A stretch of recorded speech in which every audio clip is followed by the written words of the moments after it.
Hey, what's up, guys? Welcome to Law Splaining the Interwebs. I am your host, Nick Ricada of Ricada Law, a small law firm in central Minnesota. And today, we will be talking about we'll be listening to Joe Biden. And to make sure we get this out in the clear, I am taking a massive personal risk by doing this. I don't think you guys understand.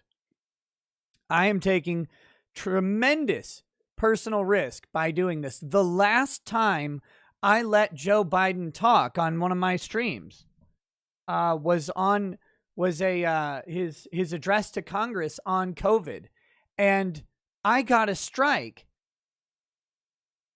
I got a strike on my channel because of what Biden was saying about COVID, and me agreeing with what he was saying. I just agreed with it. I was like, yeah, they've known that forever. Glad to see you're finally going ahead and putting that policy in place. That's good stuff. Bam, strike, done.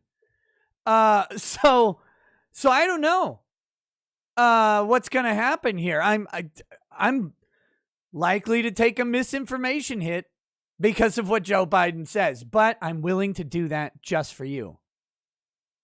I'm willing to do that just for you, for the chat, whom I love and respect.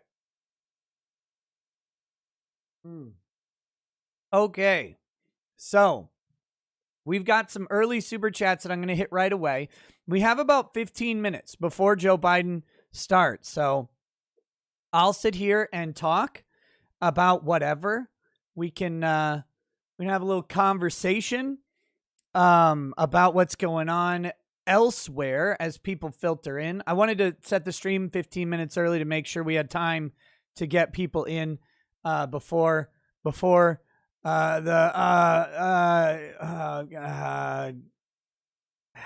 on, President. I think.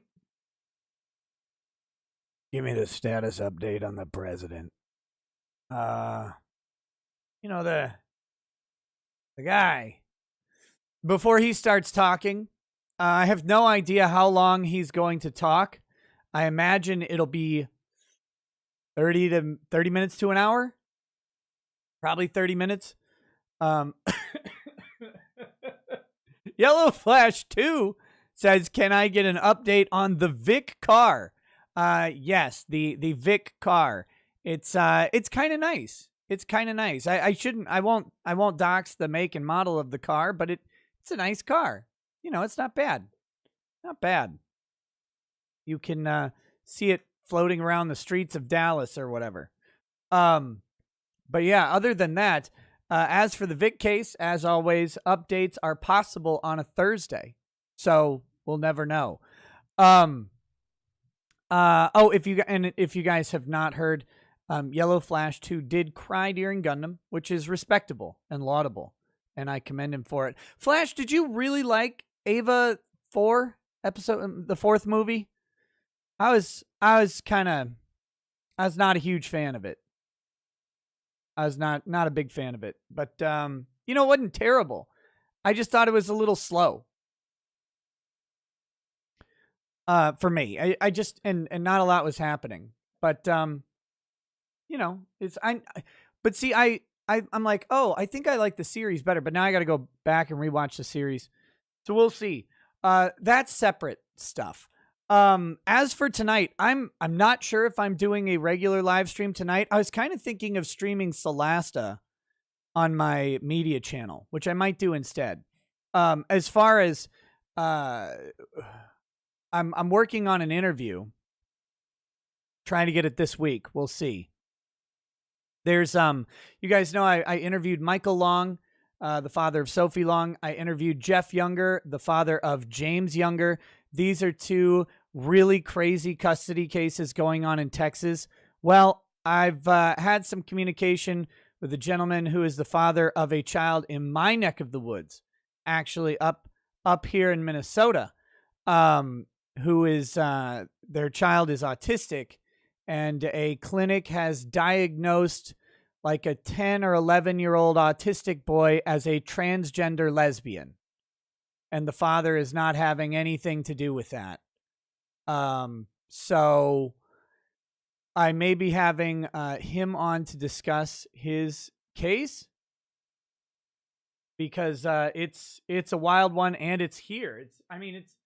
It's like an hour away from here. So maybe I don't know if he'd be interested in meeting in person or what. I have no idea. Or maybe I don't know if their hearings are in person, but that's something that might actually be able to attend or something like that. There's some wild stuff going on. Oh, speaking of wild stuff, I have some wild stuff for you real quick. This is 10 seconds long. Here we go. Are you guys ready for this? You listening? They're just chanting death to America, but they seem friendly at the same time. It's utterly bizarre.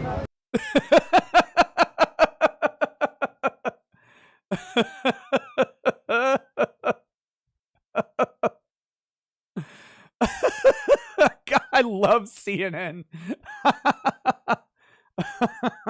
They're so good. Death to America, but they seem friendly at the same time. Actually, let's contrast that with some other stuff. Here we go. Let's see. There was another tweet that we might want to. Let's compare and contrast that with this tweet here. Now, this is from an absolute turbo turd, Bill Kristol, but let's ignore who it's from. No source criticism or genetic fallacy here. Judging CNN by their words, we'll judge Bill Kristol by his. He's now forwarded me a text message from an Afghan friend. He asked that I tweet it. Terrorists are going door to door and killing pilots and soldiers of fortunes, raping their families and taking their houses. 2 of my friends were shot dead in Kabul.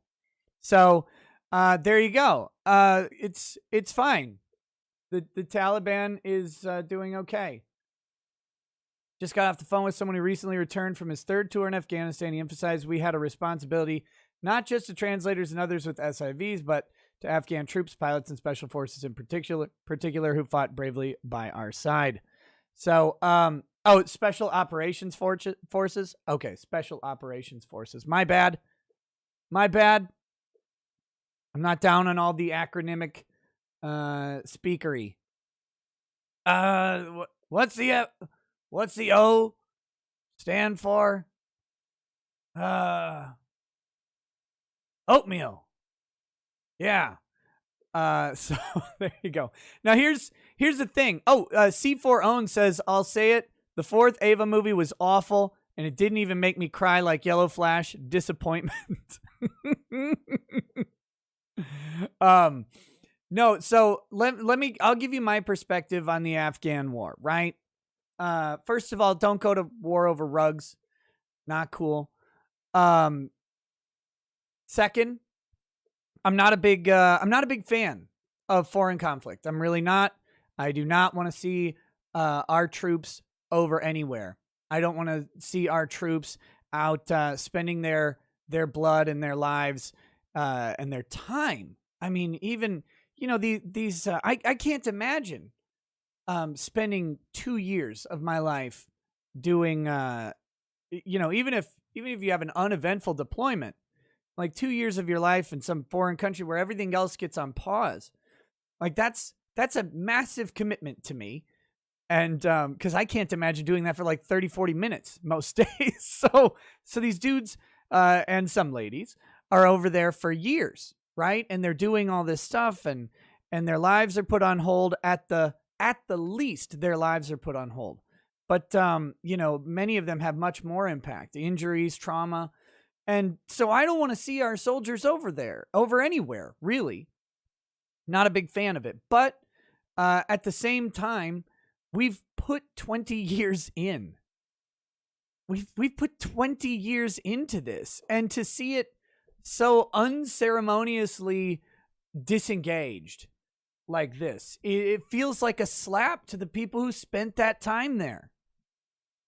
And I don't... I don't know. I'm not a soldier. I can't fully comment on that. Hey, what's up, Dick? How's it going, buddy? I got a new camera a while ago. Wait, that's not what I wanted to do. I wanted to... There. Now I can see you. Yeah, so I'm not a soldier. I can't comment like with personal experience over there or anything like that. But to me, it feels like a slap in the face to the people who went and spent their time, some of them spent their lives, spent their psychiatric health to just walk out, to leave everything behind, and to let the enemy win. I mean, I don't know. Maybe I'm wrong. Maybe I'm wrong on that. It seems like a bad thing. And again, my preference would have been to not go over there and, well, correction. My preference is this. You've got the military. The military is made to kill people and break stuff. So you go over there, you kill people, you break stuff, and then you leave. Like that's my thought on it. But after 30 years, I feel like we should have gotten something out of our investment. No, the sunken cost fallacy would say we have to stay because we're already in it. I'm saying we should have gotten something out of it. And that not getting something out of it is a disservice to people who did spend their time and lives over there. The real question, though, is without the U.S. control of poppy fields in Afghanistan for the past 20 years, would George Floyd have had enough fentanyl? Can I finish the joke? I don't even know if I can finish that joke. Is it okay to make that joke? I don't even know anymore. It's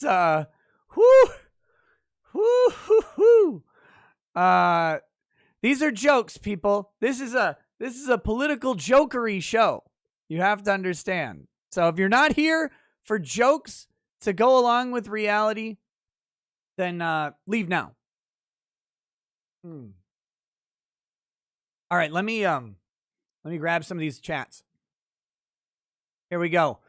Fair Frozen 55 says, thank you for humoring my locals request. I knew you wanted Alopex's fluff deep down inside. I don't even know what that means, but that's disgusting. Next, from Mexican Flash, says, Nick, when you get the chance, check out Count Dankula's Twitter. It's been making me laugh all day. Oh, yeah, I was looking at it earlier. It is pretty good. It was pretty good.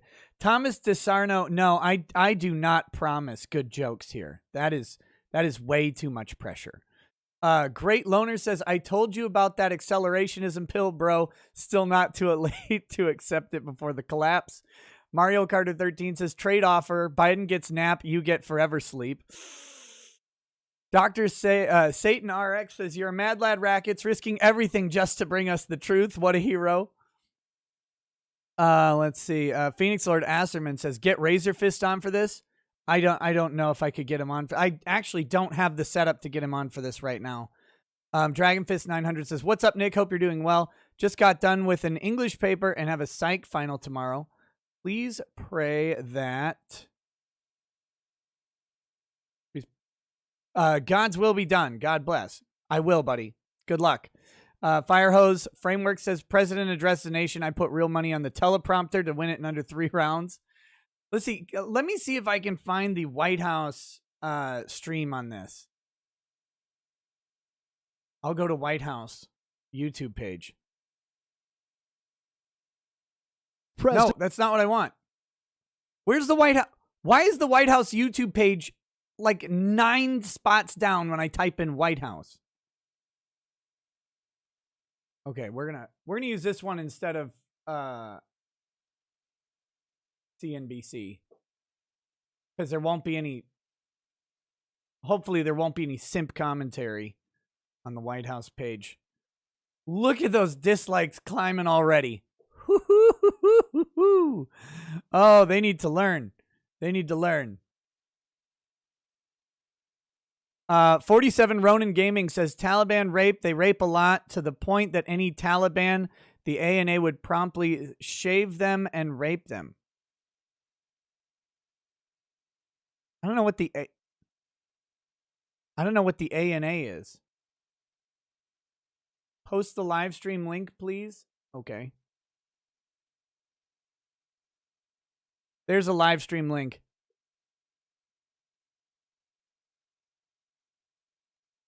There's the live stream link. Let's see. Frosthammer says, to the soldiers that could not come home and to those who did and brought hell with them, to the families that sacrificed everything in this war, cheers. Hey, you know what? I'm not gonna play a Biden drinking game because I don't want to die, but I will drink to that.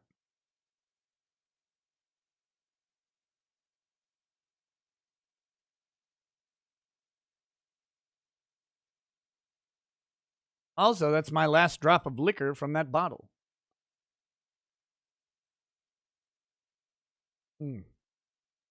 Automata says, Nick, you silly. When she said they were chanting death to America but seemed really friendly, she was talking about the other CNN anchors. Oh, no. No. I can't play the Joe Biden wake-up video because, well, I maybe should. Because where is he? Comes and Goes says, remember, politics always first. To the people on top, we are equally worthless. 200 Watt Studio says, huge F up. We just bugged out and left our weapons and vehicles behind. Moronic. Look, only $500 million worth. Probably more, but only $500 million worth. Eddie Spaghetti says, I'm ready to watch Joe Biden to go out there and deliver the big news with a giant oversized nightcap on his head. John Smith says, U.S. Marine Corps Iraq vet here. I'm disappointed that Afghan army did what they did, but they were either more incompetent than we thought or they never cared in the first place. Can't make them care. Fork them. Pouring one out tonight. Hey, cheers, brother. Thanks for your service. I don't mean that in a pithy way either. I mean that in the real way. It was something that I've always respected is people's commitment to put in the time. So, again, cheers to you. Okay. Ascended President Not So Handsome Jack says, hey, Nick, can you say I love hentai in the same tone as I love refrigerator guy? I love hentai. Wouldn't it be better to say, I love tentacles? I think that's the way to go with it. Ben Dover says, Dems are on a roll. Joshua Vidrine says, I've got $10 on that British mad lad, Lord Miles, either getting out of Kabul alive or becoming the new king of Afghanistan. Isn't that one guy, Edema? Jack Edema, isn't he still in an Afghan prison? That Jack Edema guy, that guy's got a wild story. Hotshot 37, or wait, did he die? I can't remember. Do you guys remember the Jack Edema guy?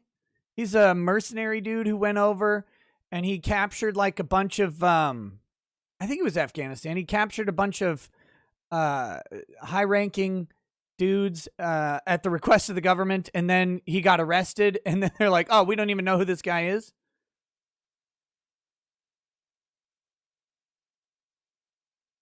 Lord Miles is fake. I don't even know who Lord Miles is. I'm competing with Styx, Hexenhammer for views. I am not. I'm not competing with him at all. I didn't even know he was streaming. It's not a contest if you didn't even know you were in one.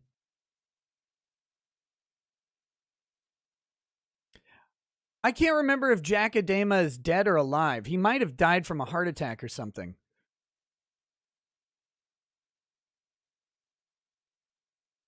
Styx is at 6,500. Good.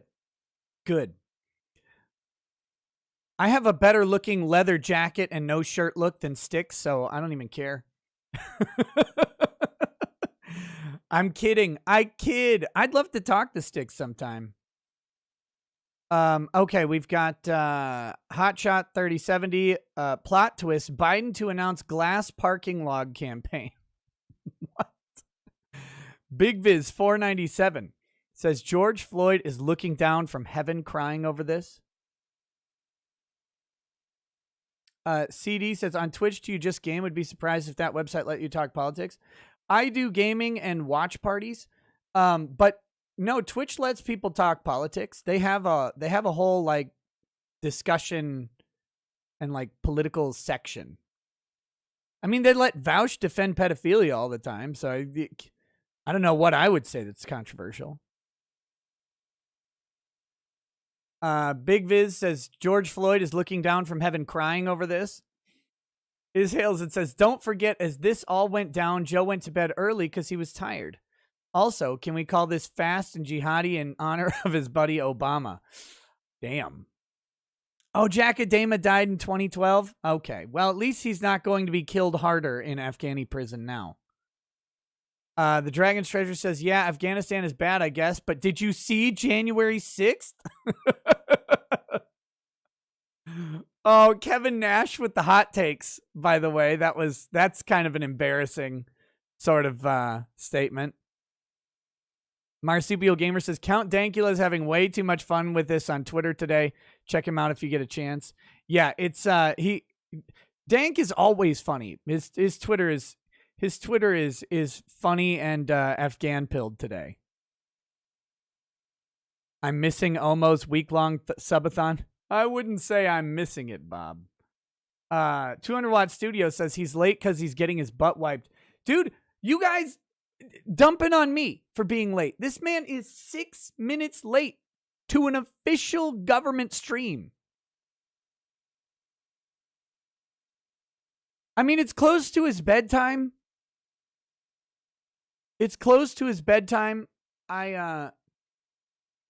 Felix says, what happened on January 6th? Someone died? Yeah, Ashley Babbitt did. Ashley Babbitt died. She tried to get through a window, and they found the window to her soul. R.I.P. to Ashley Babbitt. They told their staff to like this stream. They're trying to undo the ratio. Do you see that? They're up to 1,500 likes. Here we go. I'm doing my part.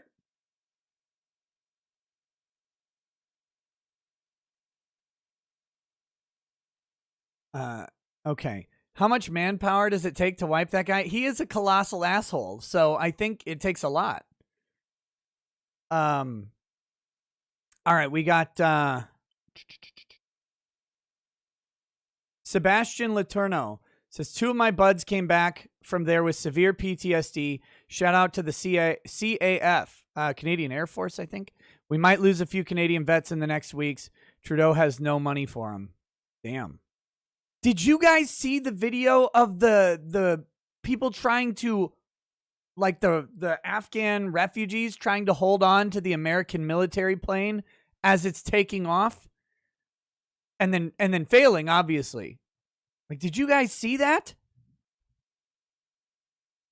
Like, holy damn, you have not seen that? Oh my gosh, let me see if I can find that real quick. Let's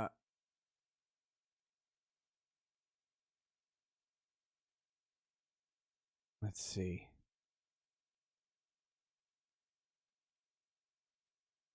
White House is asked to protect New York Times, Washington Post, and Wall Street Journal reporters. Whoa. Why? Why would you need to protect them? What, are they worried about what might happen to them in Afghanistan?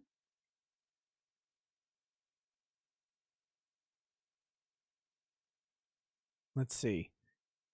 I'm just I'm scrolling through Twitter. I've seen this video a whole bunch, but people keep tweeting, which is so irritating. Stop tweeting when I want to see a particular thing. Oh, here we go. This is retweeted by my man Steven Gutowski. who I want to have back on the show. It's been like 2 years since I had, since I had Stephen Gutowski on the show. He's a great, really? He's a great Second Amendment reporter. And he has his own podcast. But if you want to hear about guns, by the way, this dude is the guy. So, all right, let's see. Here we go. The plane is taking off. Oh, there's one. And there's another one. Not good. Not good. You don't want to try to hold on to a plane. You don't want to do that. Here's more footage of it. You can see him a little bit better here. Here, it's falling. 2 people. So not a good plan. I know they're desperate. I know it's awful. It's awful. It's crazy. Like, that's how scared, like that. I'm not putting that up to like shame the people who grabbed onto the plane or anything like that. But oh, come on. Gio, God damn it. Don't you drop a joke while I'm talking about serious stuff like that. I'm not doing it to shame the people who are, by the way, the dislikes basically stopped going up and the likes are rising at an astronomical rate. I wonder if there's some suppression going on. Look, I'm not doing it to shame the people who grabbed onto the plane. I'm doing it to highlight how terrified Afghanistan is of the Taliban. Like, are we going to have another Nork situation? How many North Koreas can we create, and how big of countries? That's the question here. And that's the problem with these campaigns, right? Is if you don't do the job right. If you're going to go and fight, and you're going to go try and you're going to spread your democracy into more bitches than Nick Cannon. If you're going to try and do that, you have to do it. Otherwise, you just create little black holes of tyranny. And we've been planting black holes of tyranny all over the place. It's terrifying to me. It's terrifying to me. I don't know. Again, I'm not get that off the screen for us. I'm not suggesting that we stay and spread democracy anywhere. I think people need to be in control of their own governance. I think that's the way you get successful governance. But I mean, if you're going to try, if you're going to do it well. I tell that to my kids all the time, right?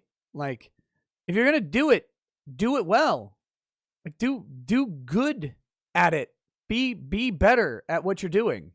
I don't, like, my kids are going to play Roblox or whatever. I'm like, Roblox is garbage, but if you're going to play it, I mean, do it well. Go start a group and make money. I am at 1,000 likes, which means I have to grab a different liquor bottle.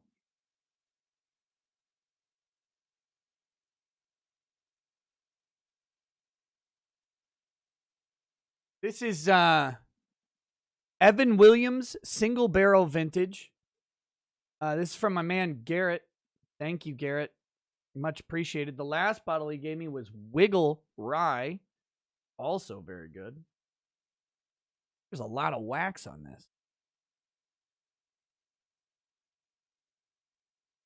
Yeah, Agrilith, I'm getting the impression that people really like these daytime streams.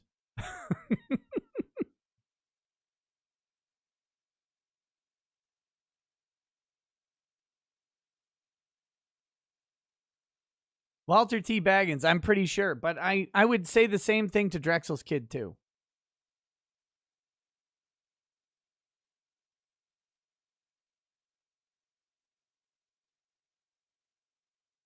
Nothing made me prouder of my kids playing Roblox than then when I got an email to my Roblox account that my children had made a server that was earning Robux. It's like, oh, the grift game is strong with them. That was good. 30,000 refugees are heading from Minnesota and Texas, so good luck, Nick. I don't mind. Doesn't bother me at all.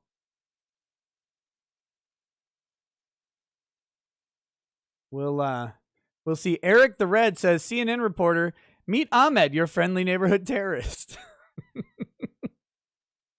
Look, it's a mostly peaceful transition of power over in Afghanistan. We got to stop telling jokes about it.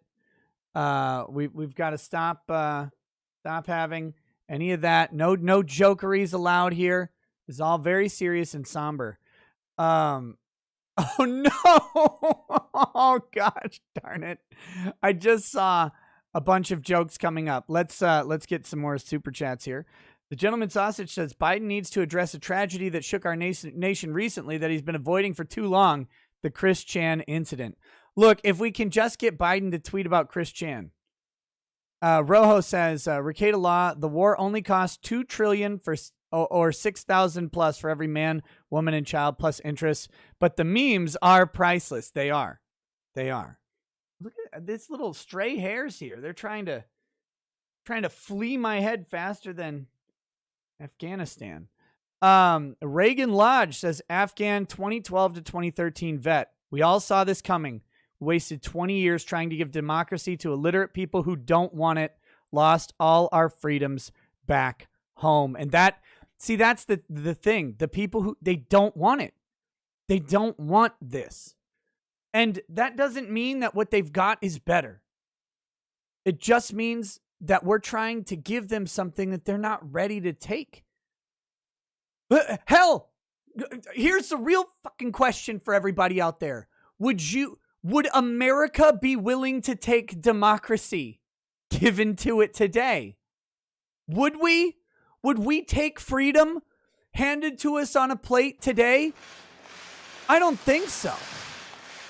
I don't think so at all. Biden's walking up here. Good afternoon. I want to speak today to the unfolding situation in Afghanistan, the developments that have taken place in the last week, and the steps we're taking to address the rapidly evolving events. My national security team and I have been closely monitoring the situation on the ground in Afghanistan and moving quickly to execute the plans we had put in place to respond to every constituency, including and contingency, including the rapid collapse. The constituency of CNN, probably. I'll speak more in a moment about the specific steps we're taking, but I want to remind everyone how we got here and what America's interests are in Afghanistan. We went to Afghanistan almost 20 years ago with clear goals. Really? Get those who attacked us on September 11th, 2001, and make sure al-Qaeda could not use Afghanistan as a base from which to attack us again. We did that. We severely degraded al-Qaeda in Afghanistan. That by what, 2003? We never gave up the hunt for Osama bin Laden, and we got him. That was a decade ago. Our mission in Afghanistan was never supposed to have been nation building.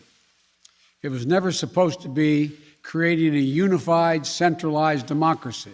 That's it. Our only vital national interest in Afghanistan remains today what it has always been: preventing a terrorist attack on America's homeland. I've argued for many years that our mission should be narrowly focused on counterterrorism, not counterinsurgency or nation building. That's why I opposed the surge when it was proposed in 2009 when I was vice president. And that's why, as president, I'm adamant that we focus on the threats we face today in 2021, not yesterday's threats. Today, okay. The terrorist threat has metastasized well beyond Afghanistan. Al-Shabaab in Somalia, Al-Qaeda in the Arabian Peninsula, Al-Nusra in Syria, ISIS attempting to create a caliphate in Syria and Iraq. Whoa. ISIS is going to do a caliphate? In multiple countries in Africa that and wasn't Asia. Happening. These threats warrant our attention and our resources. We conduct effective counterterrorism missions against terrorist groups in multiple countries where we don't have permanent military presence. If necessary, we'll do the same in Afghanistan. You got to watch this lady. We've developed counterterrorism over-the-horizon capability that will allow us to keep our eyes firmly fixed on the direct threats to the United States and the region, and act quickly and decisively if needed. When I came into office, I inherited a deal that President Trump negotiated with the Taliban. Inherited, okay. Under his agreement, U.S. forces would be out of Afghanistan by May 1, 2021, just a little over 3 months after I took office. U.S. forces had already drawn down during the Trump administration from roughly 15,500 American forces to 2,500 troops in country. And the Taliban was at its strongest militarily since 2001. The choice I had to make as your president was either to follow through on that agreement or be prepared to go back to fighting the Taliban in the middle of the spring fighting season. There would have been no ceasefire after May 1. There was no agreement protecting our forces after May 1. There was no status quo of stability without American casualties after May 1.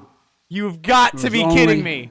The cold reality of either following through on the agreement to withdraw our forces or escalating the conflict and sending thousands more American troops back into combat in Afghanistan, lurching into the third decade of conflict. Lurching. I stand squarely behind my decision. After 20 years, I stand triangularly. I learned the hard way that there was never a good time to withdraw U.S. forces. That's why we're still there. We were clear-eyed about the risks. We planned for every contingency, but I always promised the American people that I would be straight with you. It was a good time. It was actually in 2000, what, the 10 truth when you is, killed Osama? this did unfold more quickly than we had anticipated. Than you anticipated. So what's happened? Afghanistan political leaders gave up and fled the country. The Afghan military collapsed, sometime without trying to fight. If anything, the developments of the past week reinforced that ending U.S. military involvement in Afghanistan now was the right decision. American troops cannot and should not be fighting in a war and dying in a war that Afghan forces are not willing to fight for themselves. The first thing he said I agree with. We spent over $1 trillion. We trained and equipped an Afghan military force of some 300,000 strong, incredibly well equipped, a force larger in size than the militaries of many of our NATO allies. We gave them every tool they could need. We paid their salaries, provided for the maintenance of their Air Force, something the Taliban doesn't have. Taliban does not have an Air Force. Then why'd you pay for the maintenance of it, you idiot? We gave them every chance to determine their own future. What we could not provide them was the will to fight for that future. There's some very brave and capable Afghan special forces units and soldiers. But if Afghanistan is unable to mount any real resistance to the Taliban now, there is no chance that 1 year, 1 more year, 5 more years, or 20 more years of U.S. military boots in the ground would have made any difference. That's equally untrue to the sunk cost fallacy, by the way. To my core, it is wrong to order American troops to step up when Afghanistan's own armed forces would not. The political leaders of Afghanistan were unable to come together for the good of their people, unable to negotiate for the future of their country when the chips were down. They would never have done so. There was no dip for the chips. U.S. troops remained in Afghanistan, bearing the brunt of the fighting for them.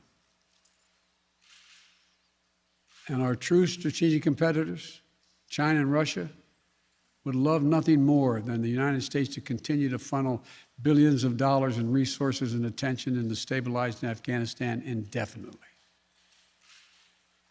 When I hosted President Ghani and Chairman Abdullah at the White House in June, and again when I spoke by phone to Ghani in July, we had very frank conversations. We talked about how Afghanistan should prepare to fight their civil wars after the U.S. military. I love how he's squinting to read the teleprompter. To clean up the corruption in government so the government could function for the Afghan people. We talked extensively about the need for Afghan leaders to unite politically. They fail to do any of that. I also urge them to engage in diplomacy, to seek a political settlement with the Taliban. This advice was flatly refused. Mr. Ghani insisted that the Afghan forces would fight. Oh shit, he's got Gandhi? But obviously he was wrong. Well, Gandhi would never advocate fighting. So what are you talking I'm about? left again to ask of those who argue that we should stay. How many more generations of America's daughters and sons would you have me send to fight Afghanistan's civil war? Who was vice president a decade Afghan ago when you troops said we online. were done? How many more lives, American lives, is it worth? How many endless rows of headstones at Arlington National Cemetery? Who was vice president a decade clear ago on my when you answer. said we were done, you fucking liar? I will not repeat the mistakes we've made in the past. Mistake of staying and fighting indefinitely in a conflict that is not in the national interest of the United States, of doubling down on a civil war in a foreign country, You of made attempting it. to remake a country through the endless military deployments of U.S. forces. Those are the mistakes we cannot continue to repeat You made the because we have mistakes. significant vital interest in the world You've been in that government we this whole cannot time. afford to ignore. I also want to acknowledge how painful this is to so many of us. The scenes we're seeing in Afghanistan, they're gut-wrenching, particularly for our veterans, our diplomats, humanitarian workers, for anyone who has spent time on the ground working to support the Afghan people, for those who have lost loved ones in Afghanistan, and for Americans who have fought and served in the country, serve our country in Afghanistan. This is deeply, deeply personal. It is for me as well. I've worked on these issues as long as anyone. Yeah, And you throughout were there the whole Afghanistan time during voting this for war, it. while the war was going on, from Kabul to Kandahar to the Kunar Valley.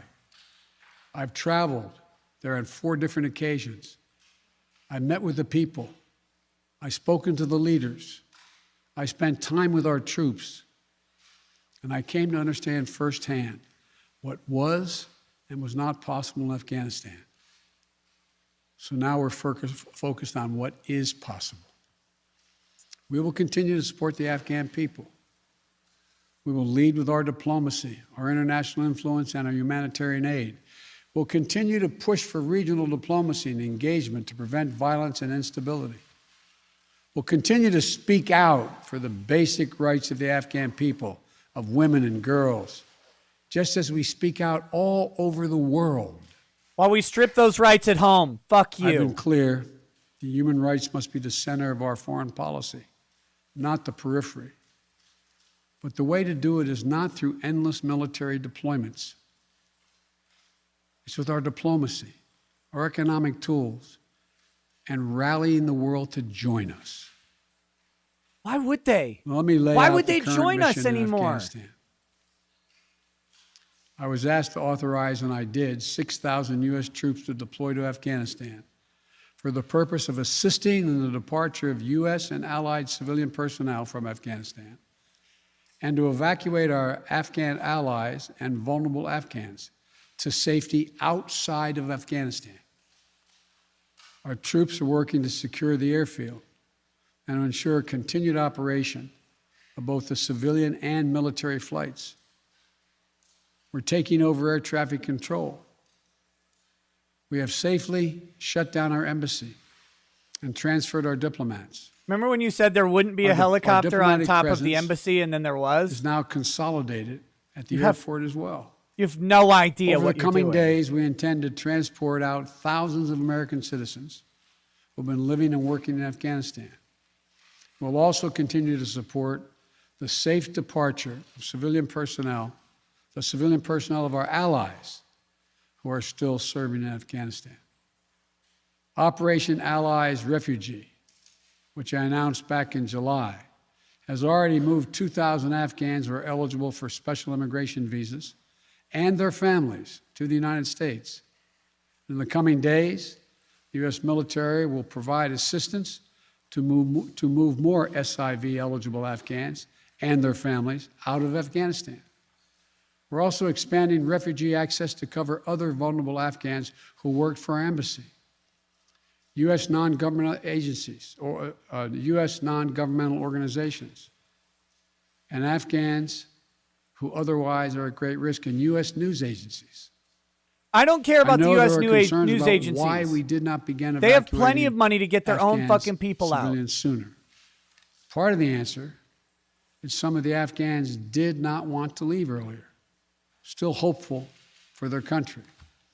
And part of it was because the Afghan government and its supporters discouraged us from organizing a mass exodus to avoid triggering, as they said, a crisis of confidence. You listened to the people who you just said don't American care. troops are performing this mission as professionally and as effectively as they always do, but it is not without risks. As we carry out this departure, we have made it clear to the Taliban, if they attack our personnel or disrupt our operation, the U.S. presence will be swift and the response will be swift and forceful. We will defend our people Just with like when he grabs devastating a kid. force if necessary.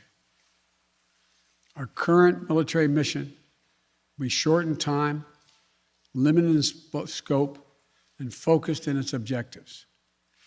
Get our people and our allies as safely as quickly as possible. And once we have completed this mission, we will conclude our military withdrawal.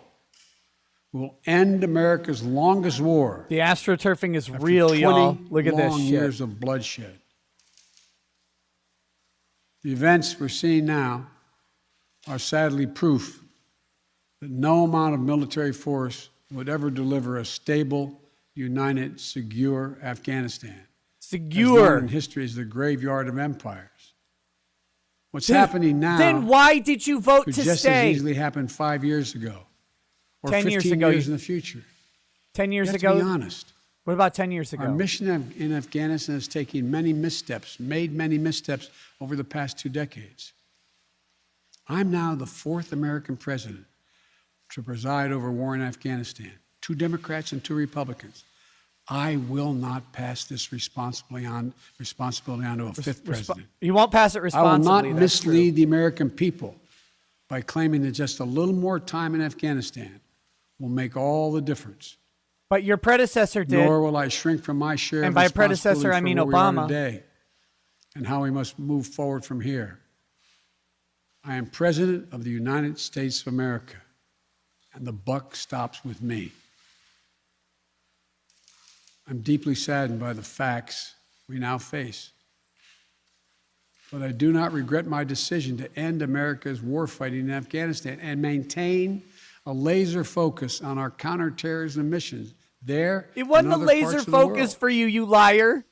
You The mission to authorized broad degrade military The force. terrorist threat of al-Qaeda in Afghanistan and kill Osama bin Laden was a success. Why didn't you leave then? Decades-long effort to overcome centuries of history and permanently change and remake Afghanistan was not, and I wrote and believed it never could be.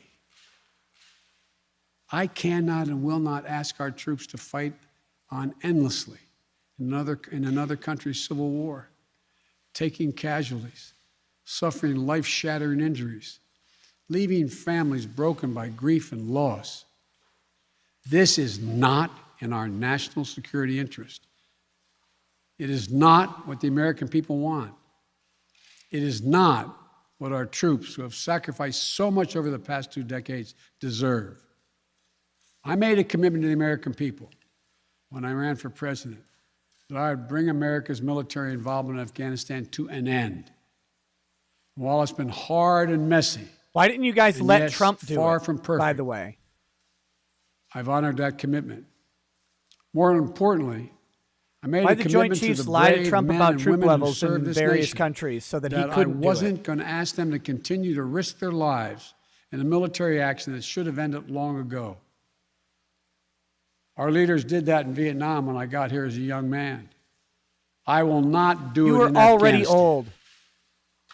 I know my decision will be criticized, but I would rather take all that criticism than pass this decision on to another president of the United States, yet another one, a fifth Can one. they not broadcast in 1080? Look at how Because it's the shitty right the one. quality It's is. the right decision for our people.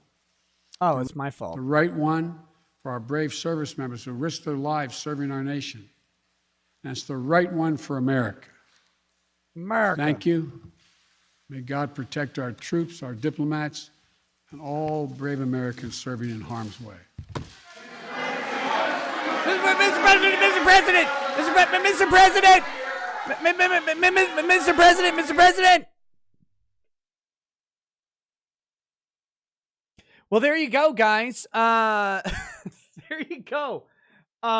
Key moment for me that I can't get over. I can't get over. Joe Biden said that a decade ago, we knew these answers. A decade ago, we knew these answers. And yet, a decade ago, he was vice president and his boss was president. Why didn't they pull out then? If you knew it a decade ago, if you knew that there was no hope for Afghanistan a decade ago, why'd you lie then? Why did you lie?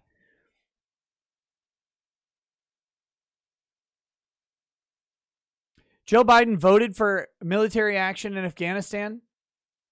There's never a laser focus. There's nothing about this laser focus. CNN has had to fact check Joe Biden on this, by the way. This is back in 2019. This isn't even new.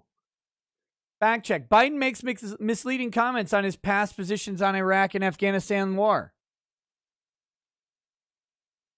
Before he addressed his past position on Iraq in particular, Biden did not oppose U.S. invasion of Afghanistan. As a U.S. Senator from Delaware, he joined his Senate colleagues in a unanimous vote to support the 2001 resolution that authorized the use of military force against nations, organizations, or persons. What then was Biden talking about when he said he was the man who thought we should not be going to Afghanistan? He was referring to his opposition to President Barack Obama's surge of additional troops in the country when Biden was vice president in 2009. Campaign officials said on condition of anonymity, Biden is known to have argued against the surge in internal debates. Indeed, Biden's next comments to the editorial board were about how he urged Obama-era military leaders to use a smaller military footprint in Afghanistan than some of them wanted. So Biden can accurately say, as he did at the debate earlier this month, that he opposed the deployment of extra troops to Afghanistan more than 7 years into the war. That is not what he said to the editorial board. But here's the thing. Biden didn't actually oppose any of this. He just praised the killing of Osama bin Laden, which came after the surge. After the surge, he praised the killing of Osama bin Laden as the right thing to do. So which is it, Joe? Joe's been on both sides of this issue. Both sides of this issue the whole time. He's had the most politically convenient and expedient position on Afghanistan. He's both for it and against it. But I want to address another thing he said. He said, there's no guarantee that 5 years, or there's no way to say that 5 years from now we'd be in a better position than we would today. That is equally untrue as the sunk cost fallacy of saying, well, we have to stay in. There's nothing to say that in 5 years with the appropriate focus, we wouldn't be better. Am I advocating for that? No, I am not. Absolutely not. I'm not advocating for any of this shit. If nothing else, the timeline for getting out of Afghanistan should have been the death day of Osama bin Laden. That should have been it. We got him. Finally, took forever. We got him. We flushed him out of his hole, dumped him in the ocean or whatever we did. Have you seen the body though? We dumped him in the ocean, and then we're out. Why were we still there? Why were we still there? Notice the astroturfing, by the way. They've successfully turfed this. It's amazing how they did that, but yeah, no, I know Bin Laden wasn't in Afghanistan. He was over in Pakistan, as Obama would say. But no, the point is though, if the objective was kill Osama, damn it, kill Osama and get out of the country, then they didn't do it though.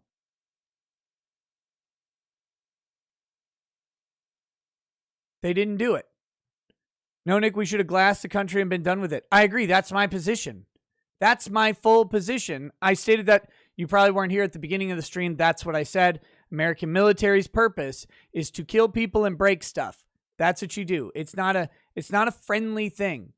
It's not a friend force to instill democracy and to build up a government. It never was. It's not meant to be that. The American military is not a democracy. The American military's hierarchy and structure is not designed to promote freedom, autonomy, and liberty. That's not what it's for. Just look at it. It's an autocracy on purpose. So why on earth are we pretending that this force, which does the opposite of democracy? I mean, the American military is what we would call a tyranny of necessity. There we go. A tyranny of necessity. And so because tyranny is horrifically efficient in its disregard for rights and other things, it's very good at accomplishing goals. That's why the military is a tyranny. It's why there's a commander-in-chief with no supersedable or checkable authority. That's why the chain of command is sacrosanct. That's why it must be obeyed and will be punished with court-martials that could end in lifetime imprisonments and military brigs. It's because tyranny works when it's needed to accomplish a particular goal. Tyranny is not good at spreading freedom. It never has been. It never has been. Why would it be?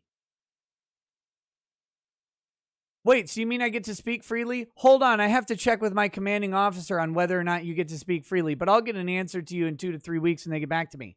Nope. Not a real thing. Not a real thing at all. The lunacy of this is beyond me.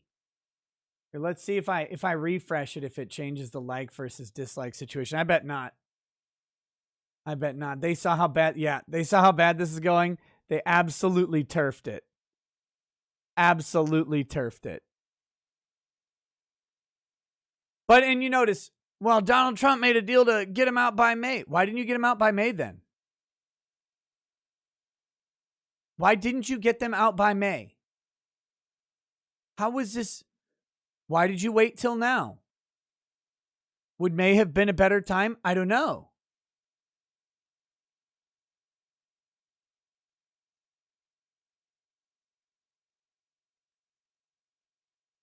I don't know if May would have been a better time.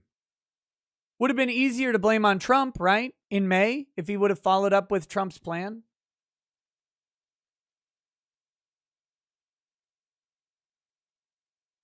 Would the Afghan leaders have not have left the country yet?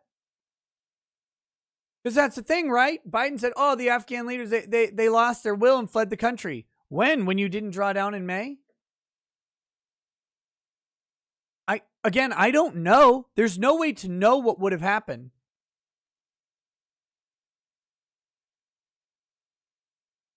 There's no way to know how that would have turned out.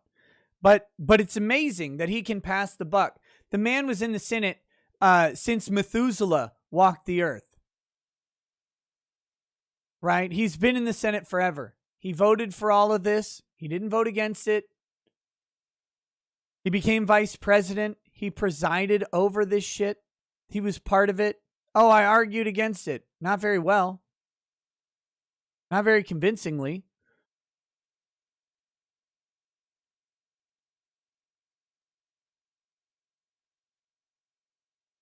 Again, why didn't you advocate publicly for the drawdown of military troops in Afghanistan back after you killed Osama?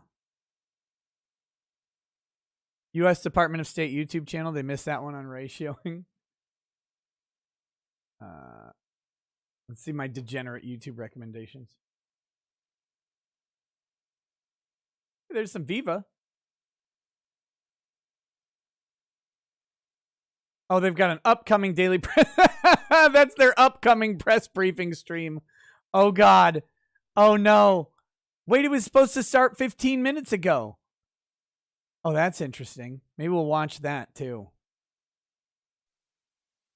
Yeah, they got 3:30 to 1400 on the State Department. They don't have the... Oh, they have comments turned on. Come on, man. Oh, no.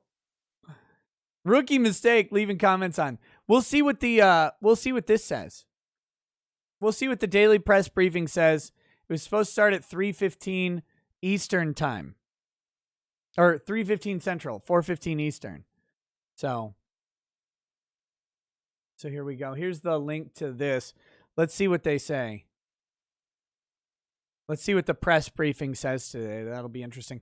I'll read a couple more super chats while we wait. We got channel 7111 says, Nick, stock up on food now.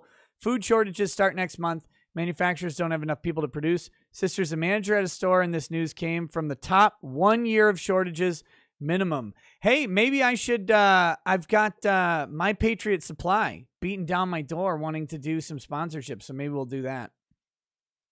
Maybe we'll see what they have to say.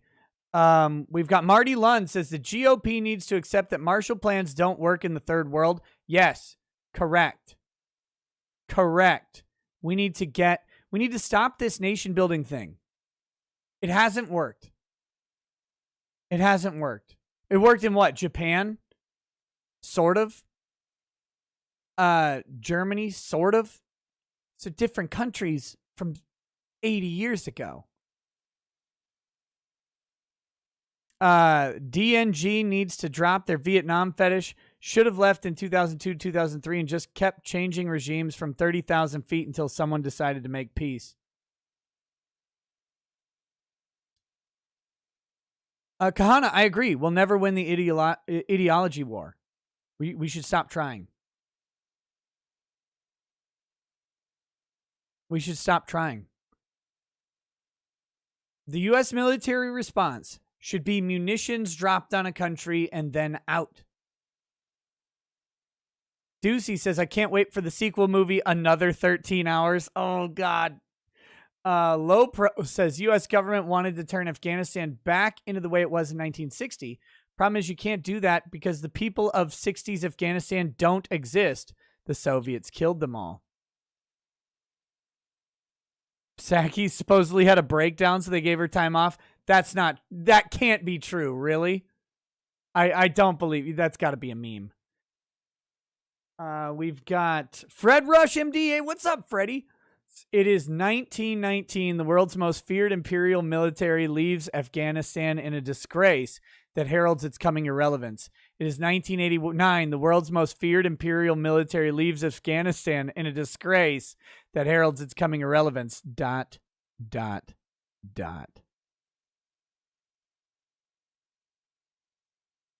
Biden's headed straight back to Camp David. Well, of course he is. What does he have to do? He's not golfing and there's no mean tweets, bigots. Stop criticizing him. He's right.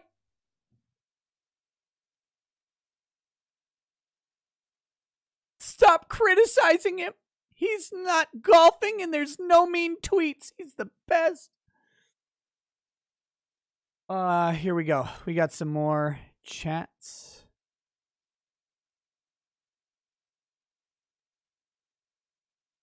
Stephen Orrit says, as an Army vet of OIF, I'm dumbfounded that the equipment left behind wasn't destroyed. Yes.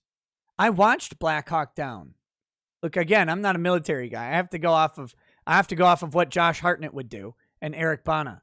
And they threw a grenade in those Blackhawks, right? Like you had to disable the left behind military equipment. I learned this. Linda Marie says, you're right. Army wives even had an episode on soldiers seeing locations their fellow soldiers died to take, abandoned because of higher ups decisions. It's BS. Lorette Silvermember says the German airbase in Afghanistan had a bar called the Talibar. Screw everything else. We should not have pulled out of that bar. Jeff Patriot, thank you for the sticker. Much appreciated. Stephen Cooper says they left on a jet plane and returned shortly. Oh, come on now. Sarsarin's Dave Farron says, a la Splat Bar. Jokes aside, this is painful to watch. It's really awful seeing people so terrified. Because let's think of the alternative, okay? You attach to a plane. You're like, I'm going to get out of Afghanistan on this plane, this military jet that's taking off. I'm going to hold on. It's like, bro, you're going to hold on to a fucking airplane for in the stratosphere or whatever, the troposphere. I don't even know what sphere it's in. But you're talking 30,000 feet. You're going to freeze to death. You're going to die. Like, no matter what you do, even if you could hold on to a plane when it's traveling 300 to 500 miles an hour, there's no way you're going to do it. They're that scared, man. And with that, Kiwi Goes Live says, it's still better than flying Spirit Airlines, quote, guy who fell off plane. Oh, no. Human Crouton says, being late for a public presentation where you must defend your planning and execution is a really bad look. Dude, yeah, that was the crazy thing. They talked about planning all this. It's like, if you planned all this, why was it such a disaster? Why was this such a disaster? Well, we listened to the Afghan leaders who are fleeing the country, and they said, oh, yeah, don't do it yet. You know why? Do you know why they said don't do it yet? It's because they wanted to leave first. They wanted to get out. You listen to the political leaders. You are avoiding a triggering to preserve political leadership that lost the will to politically lead. And you got suckered on it because you're fucking dumb. You listened to people who had no interest. You said, it was clear they had no interest in leading. And you listened to them. 200-watt studio says they're so frightened that they would grab a plane. Dragon's Fist says, what's crazy is we got into Iraq when I was 5. I was born in 96. And now we're leaving when I'm almost 25. Please come quickly, Lord Jesus. Sebastian Latorno says, Rambo defeating the Soviets in Afghanistan with the Taliban should tell you there's no point staying there after yeeting bin Laden. Amateur Ant says, Nick, the same thing is happening with people trying to get out of Detroit, grabbing onto planes. No. It's Ira Gershwin says, fine, they died, but did AOC make it out okay? I don't know. Can we get a safety check on AOC? I'm very worried. I really want to know if she made it out. Mario Carter 13 says, war is like surgery. Don't leave your tools behind. Baronet says, oh, cool. An evening stream. Just finished Flashcast. Oh, I hope you enjoyed that. Flashcast was a lot of fun. 9 hours. Oh, are we going to get the press briefing?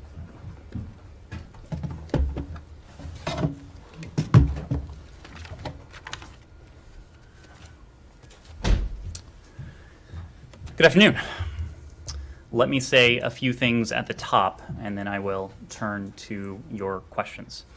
You just heard directly from the president regarding the context, the current situation, and what the United States is seeking to do in the coming hours and the coming days. Let me offer just a few additional details from the Department of State. The safety and security of U.S. government employees and U.S. citizens overseas is our top priority. All remaining U.S. direct hire embassy personnel, including the ambassador, have relocated to Hamid Karzai International Airport, where they are secure. The Department of Defense is working to restore a safe and secure environment so that military and commercial flights can resume. Now, of course, the situation is evolving quickly, and we will communicate information to U.S. citizens as rapidly as possible. In the meantime, we are asking U.S. citizens to shelter and not to travel to the airport until they hear otherwise from the Department of State.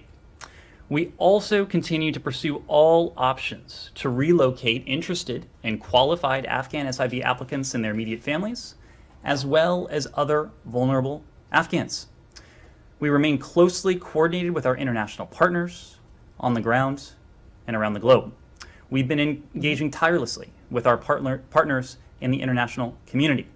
You may have seen last night, the United States organized a joint statement with 98 signatories calling on all parties to respect and facilitate the safe and orderly departure of foreign nationals and Afghans they got who signatories. wish to leave the country. They're fine. Today, Secretary Blinken spoke with Russian Foreign Minister Lavrov, Hey, Blinken. PRC State Counselor and Foreign Minister Wang Yi, Pakistan Foreign Minister Qureshi, UK Foreign Secretary Raab, NATO Secretary General Stoltenberg, Turkish Foreign Minister Çavuşoğlu, and EU High Representative Josep Borrell.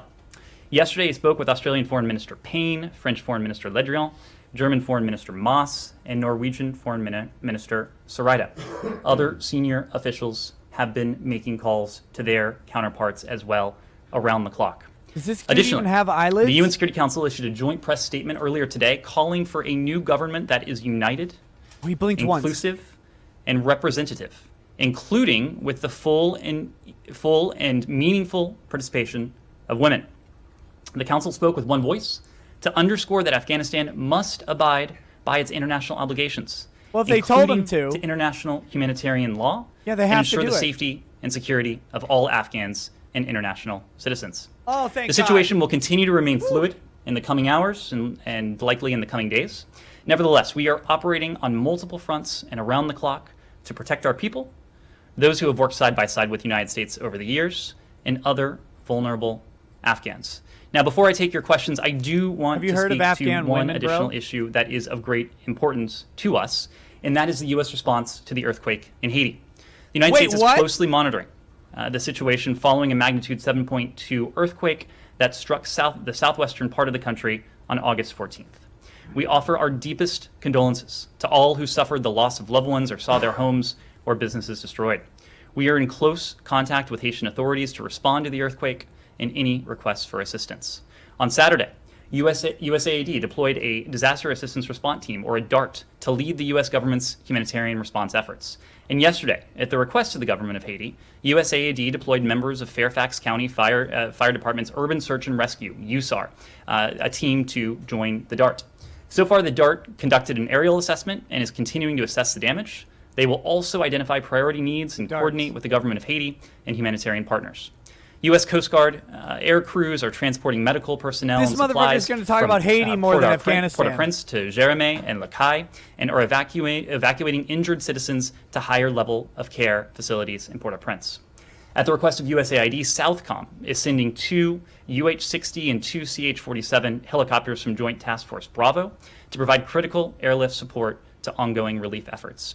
We are also closely tracking Tropical Storm Grace, which is expected to reach Haiti today, potentially exposing people to further devastation. The United States remains a close and enduring friend to the people of Haiti, and we will continue to provide assistance in the aftermath of this tragedy. We are committed to helping the Haitian people build a better future. With that, I'm happy to take your questions. Thanks, Nick. Can I ask two real quick logistical ones, and I really hope they'll be real quick. One, other than the threat, I guess you could call it, to respond militarily if the Taliban interfere or get in the way of any of the evacuation efforts, is there any kind of agreement that's been reached, or any kind of an arrangement that has been reached with them about the presence of the U.S. military at the airport, or are they just basically there at kind of the pleasure of the Taliban, as it were, The second one. until That later they one. decide that they've had enough and they start, I don't know Attacking. if they will or not, but whether they start to Kill him. resist Just the say fact that it. the airport is not under their control. Well, let me take the opportunity to offer a bit of context on our diplomatic No, dude, efforts just over answer the past question. 72 or Answer so the question. hours. Ambassador Khalilzad and his team remained in Doha. They still remain in Doha, following consultations that we talked about last week with a number of countries from the region, the UN, and countries much farther afield. They continued, and they still continue, to engage with the Taliban they continue to engage with the Islamic Republic, that is to say the government of Afghanistan representatives. When it became clear that the government of Afghanistan was on the verge of collapse, that President Ghani had fled, and that the Taliban were encroaching on Kabul, the focus, of course, changed. It shifted from supporting peace negotiations along with the international community to working assiduously and urgently to do all we can with the international community on an urgent basis to avert violence, to attempt to maintain What about with the order Taliban, in though? Kabul, and very, very importantly, to guarantee that the Taliban would not seek to threaten our people or our operations. It was a very fluid situation. fluid, The situation changed markedly Like this when guy's President gender. Ghani left the country and as the Taliban continued to encroach on Kabul. We do continue to engage with Taliban representatives in Doha from the representatives. State Department team. The U.S. military has spoken to engagement with the Taliban on the ground Look, Amir in and Kabul. Khamed are really And nice. again, we are working on a couple different fronts. First and foremost, to seek to preserve calm in Kabul, to maintain a semblance of security, and very importantly, to underscore that any effort, any attempt to target, to threaten, to intimidate our personnel or our operations would be met with a swift and decisive But response. other than that, there's no agreement with the Taliban for Yeah, the U.S. answer the military question, to run the airport, to pencil run the neck. airspace, to be in control. And if there is an agreement, how long does that agreement last? We have engaged with the Taliban. We have had discussions. there an I would say agreement? that some of those discussions have been constructive, but again, when Just it say comes no. when it comes to the Taliban, we are going to look for their actions rather than listen to their words. And then secondly, the logistical thing is on the embassy. The answer is compound no. Itself, which is now abandoned. Do you have you taken any measures to secure that place, or are you just basically letting? Is there a protecting power?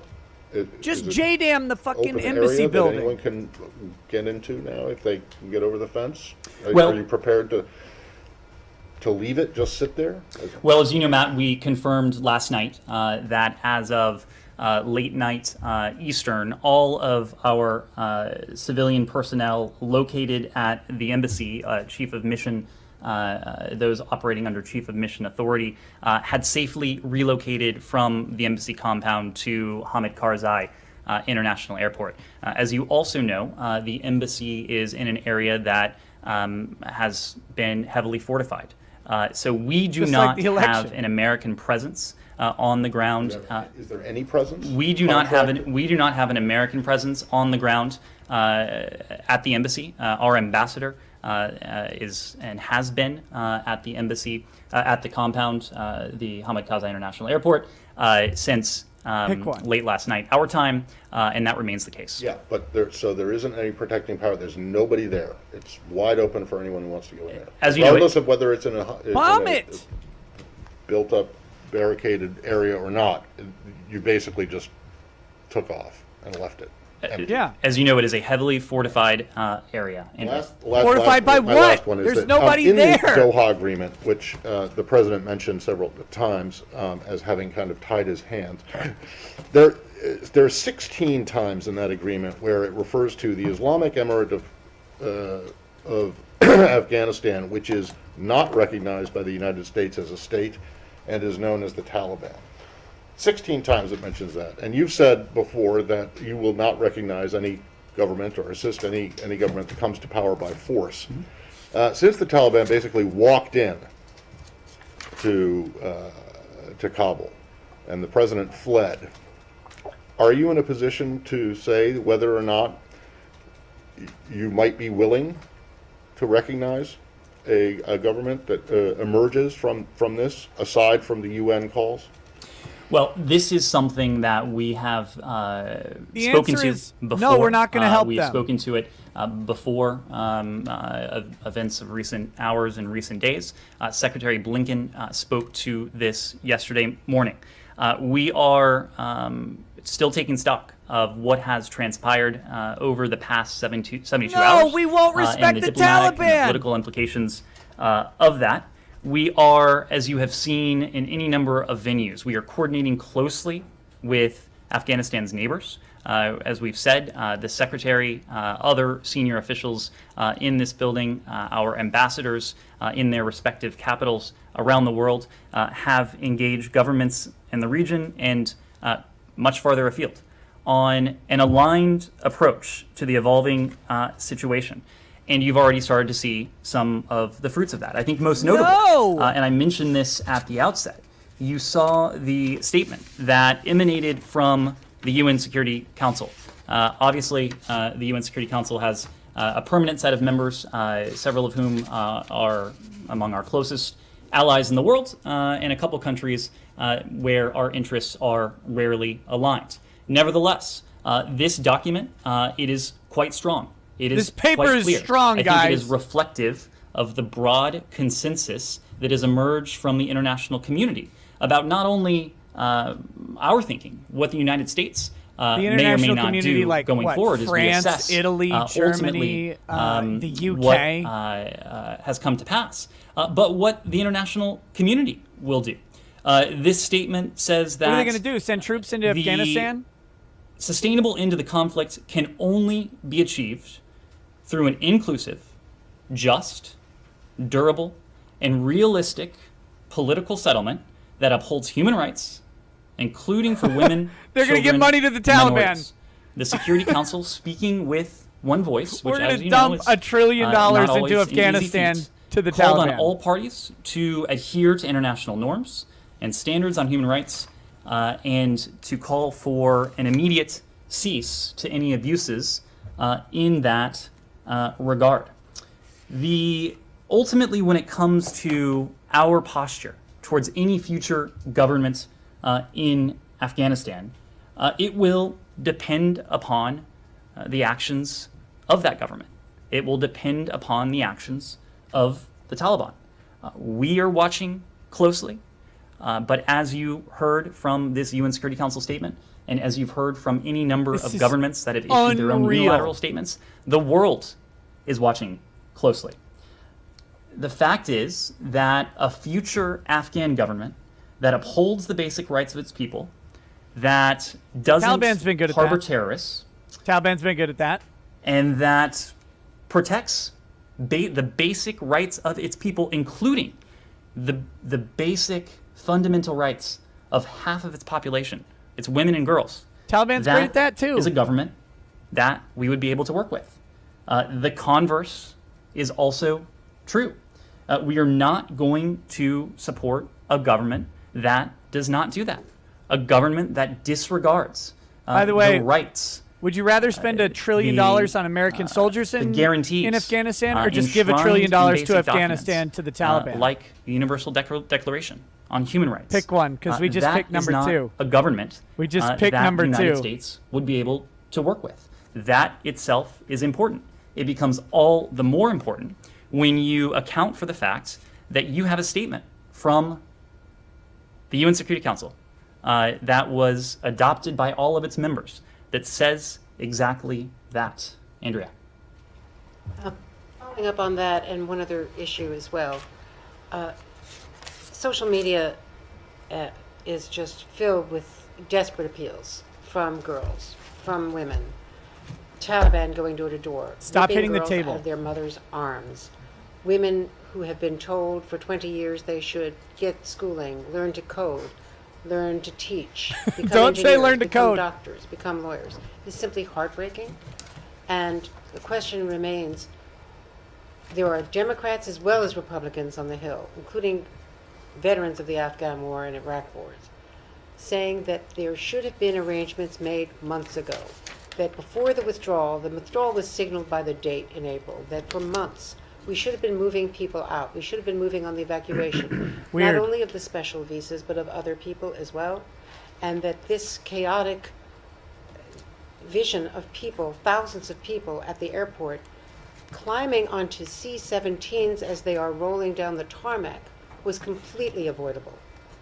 given the withdrawal. Secondly, let me ask you about a question regarding the president's speech. He said that we can accomplish the mission we accomplished 10 years ago of not only getting, bin Laden, but preventing Afghanistan from becoming a haven for terrorists against the homeland. The original mission of 20 years ago, that we can accomplish this from over the horizon. Intelligence experts, including former Obama DCI, say that's just not true. That once the withdrawal was completed and Bagram dismantled and turned over and now taken over by the Taliban, we don't have eyes on the ground. That we cannot fight terror from over the horizon in a place like Afghanistan, as we perhaps do in other countries. If you could address both of those. Let me take those questions in turn. Let me start with your first question. Okay. The images that we've all seen emanating from the international airport in Kabul, HKIA, they are searing, they are painful, they are difficult to see, they are difficult to watch. And I say that on a couple different levels. One, the most basic level, we are all human. We share a common humanity with yeah, keep telling us that, you fucking Afghans, robot. No one believes you. Whose desperation, whose fear, whose concern is they wear it on their faces. And so on that level, it is deeply moving to all of us. There's another level, though, that I think is especially relevant to this building. I'm a relative newcomer here. I have spent 7 months here. There are people in this building, hundreds if not more, who have dedicated years and years of their lives to affecting a better life for the people of Afghanistan, including the women and girls. We have foreign service officers who have served multiple tours in Kabul in the 2 decades that the United States has been there. We have many more who have served in functions back here to support that mission. There are, and this I can speak personally to, there is a generation of public servants in this country who entered public service in the weeks, months, couple years after the 9/11 attacks. In my case, I was a freshman in college, and I knew on that day as I climbed to the roof of a dorm here in Washington and watched the smoke rise from the Pentagon that I wanted to pursue public service. So many of my colleagues have a similar story. It unites us. It unites many of us as public servants. So it's also painful on that level. Right now, what we are doing is a couple things. We are working around the clock, in the first instance, to maintain, to regain positive control over the airport compound. This is something that our colleagues at the Department of Defense Remember, have been all the embassy working staff are at urgently, the airport to reestablish for a couple reasons. One, regain control to be able to resume of the airport US, where all the Americans are. Military flights. And my colleague, John Kirby, will be briefing shortly, and he'll be able to give you an update on that. But importantly, this is also a civilian airport. We are seeking to reestablish positive control in order so that commercial travel can also resume. Literally no one so that cares. Many of these Afghans, whose images we have seen, about whose commercial images have travel been from so Afghanistan searing, right now, will be able to reach safety. In many cases, that will be with a helping hand from the United States government. We have spoken to our efforts on behalf of SIVs, so-called special immigrant visa applicants. You ask why we haven't done more. Let me just offer a bit of context. Through the course of this program, the United States has resettled, brought to their new lives, more than 75,000 Afghans who have, in various ways, assisted the United States government. You notice, over the years. Does anybody even remember the question The Special at this Immigrant point? Visa Program provides, well, as it was initially conceived and legislated by Congress, it provides a visa to the United States. When this administration recognized that the security situation was becoming was quickly evolving, many weeks ago, we launched Operation Allies Refuge. This was something that was never envisioned in any SIV program, including the one we had in Afghanistan or the one we had in Iraq. That is to say, a gargantuan U.S. effort not only to process, adjudicate, and to grant visas to these so-called special immigrants, but to actually bring them to the United States with a massive airlift operation. It's been through that operation that 2,000 Afghans have been able to reach the United States. Most of those Afghans have now been able to start their new lives through resettlement agencies. It was a month or so ago. That was 75,000. We recognized that the need could be even greater for Afghans who were vulnerable, who may be at risk. Just a month ago. That is figured precisely that out a month why ago. we initiated. Remember the planned a so-called drawdown was Priority May. 2, P2 refugee status program that went beyond the statutory definitions of who could apply for and be eligible for the SIV program to include those brave Afghans who not only have helped the U.S. government over the years, but have helped the American people. We know that there are other vulnerable Afghans, some for the work they have done, some for the things they have said, some for nothing more than their gender. And we are also working and planning to bring as many as we can to safety. Right now, we are, again, in the process of reestablishing control over the airport. The military has been pray able for to the surge fucking Americans stuck at that airport, by the way.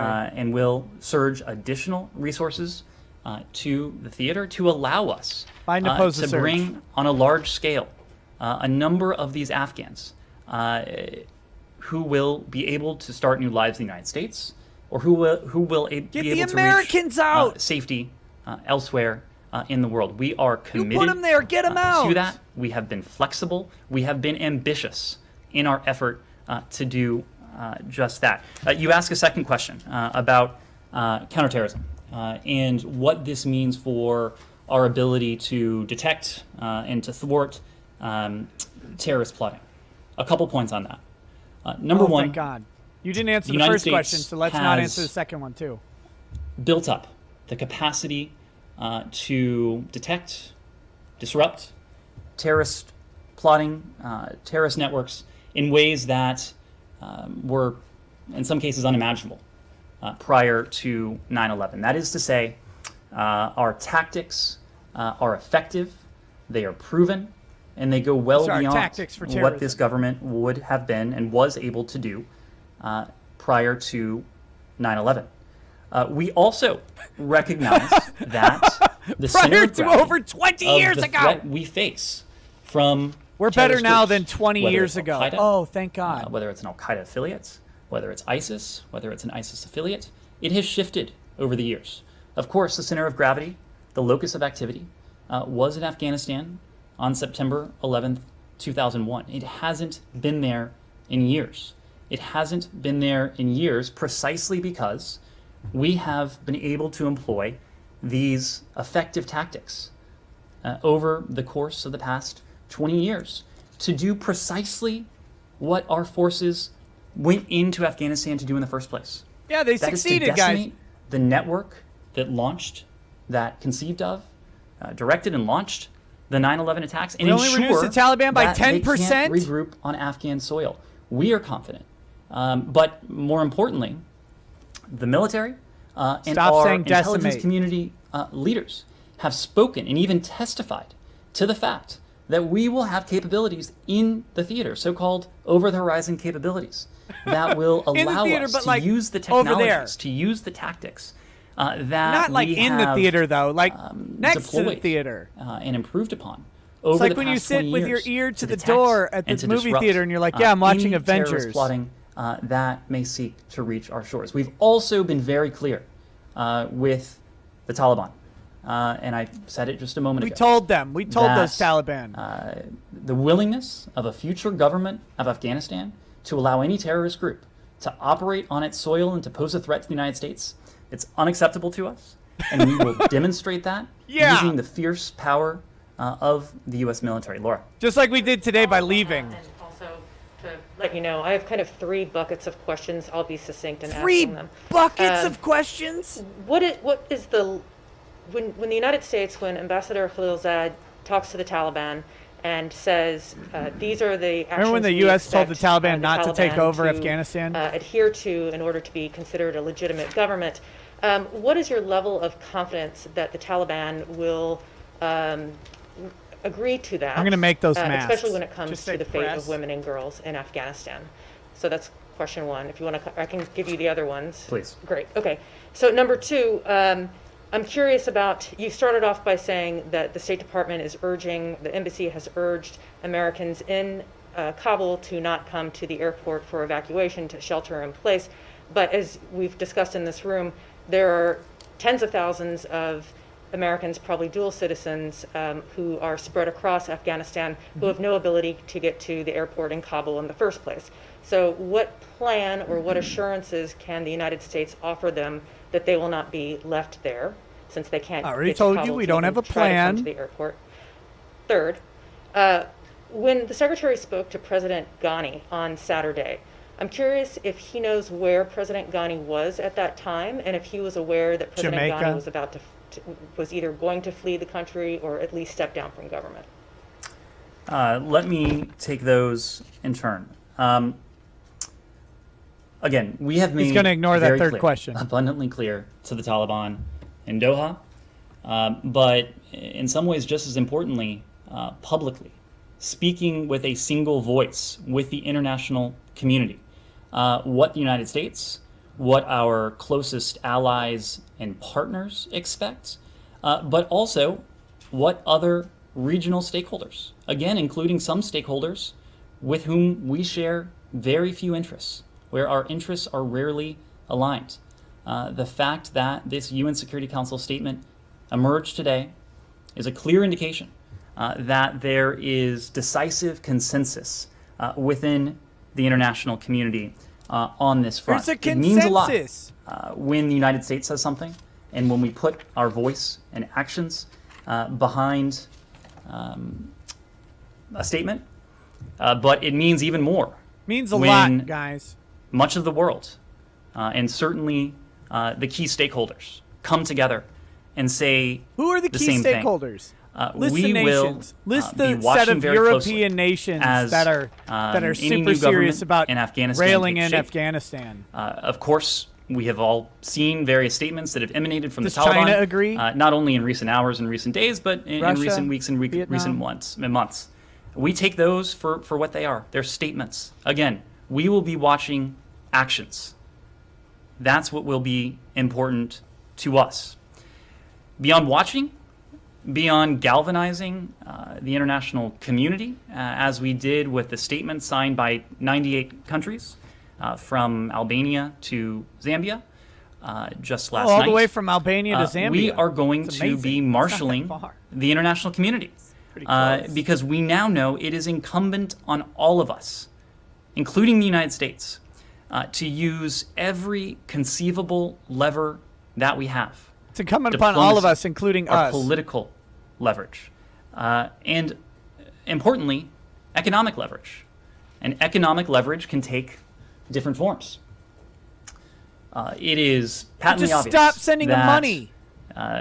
the government of Afghanistan would not have endured 20 years were it not for the broad and generous support of the international community in the United States.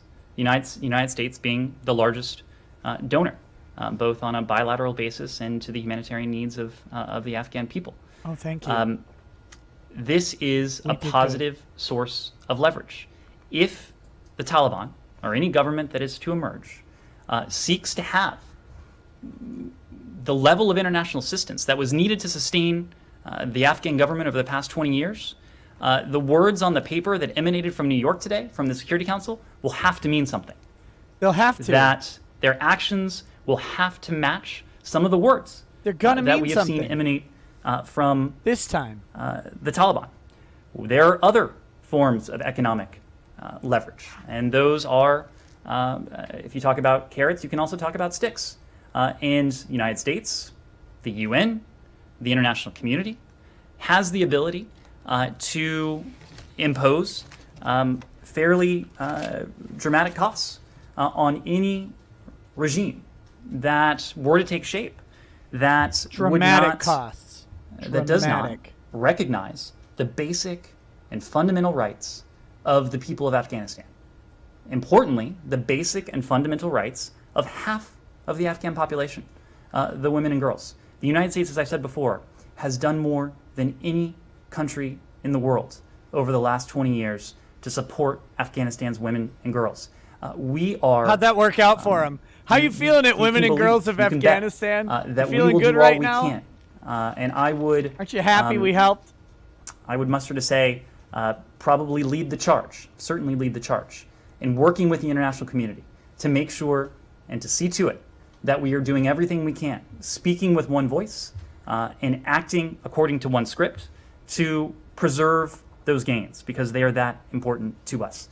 When it comes to Americans who, and others, I should say, who seek to leave the country, we have been in regular contact with American citizens in Kabul. The embassy is providing both public messages, is communicating via email with Americans who have email. indicated and expressed an interest in leaving the country. We will continue to provide clear messaging about what they should do and when they should do it. Again, people Americans should who have expressed shelter an in place interest in and leaving not attempt Afghanistan to come to the airport until they are explicitly told otherwise by an appropriate authority, including Beyond the Kabul U.S. is the what I U.S. meant. Embassy. The question was about American citizens who are not in Kabul and can't get there in the first place. And then also if you could talk to the Ghani question.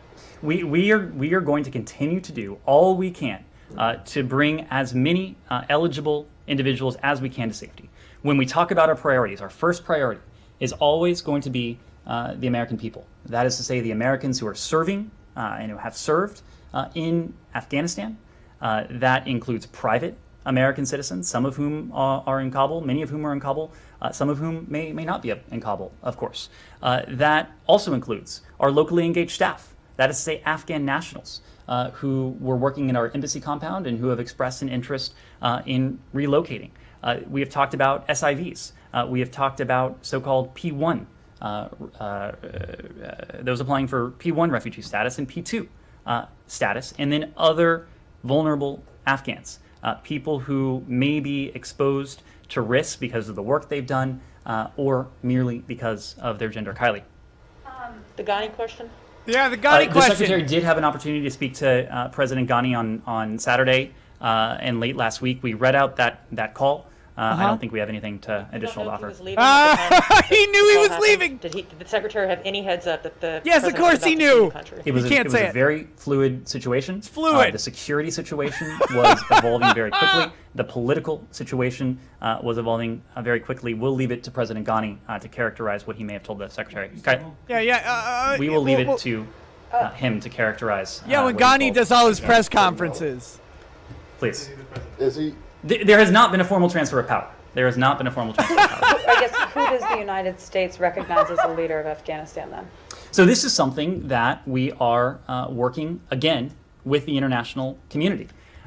You saw in this statement from the UN a clear consensus emerge that a political settlement will be in everyone's interests, that a political settlement will be... What? No! Come back! No, where'd you go?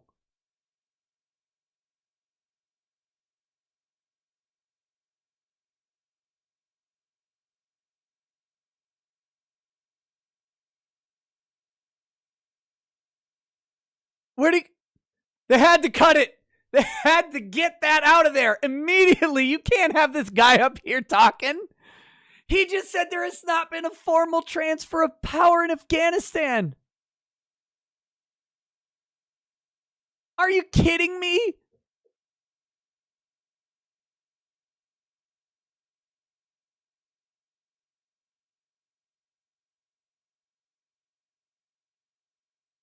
You've heard from Oh, this we're back. president, you heard from him today, that his top priority is the safety and the security of the American people.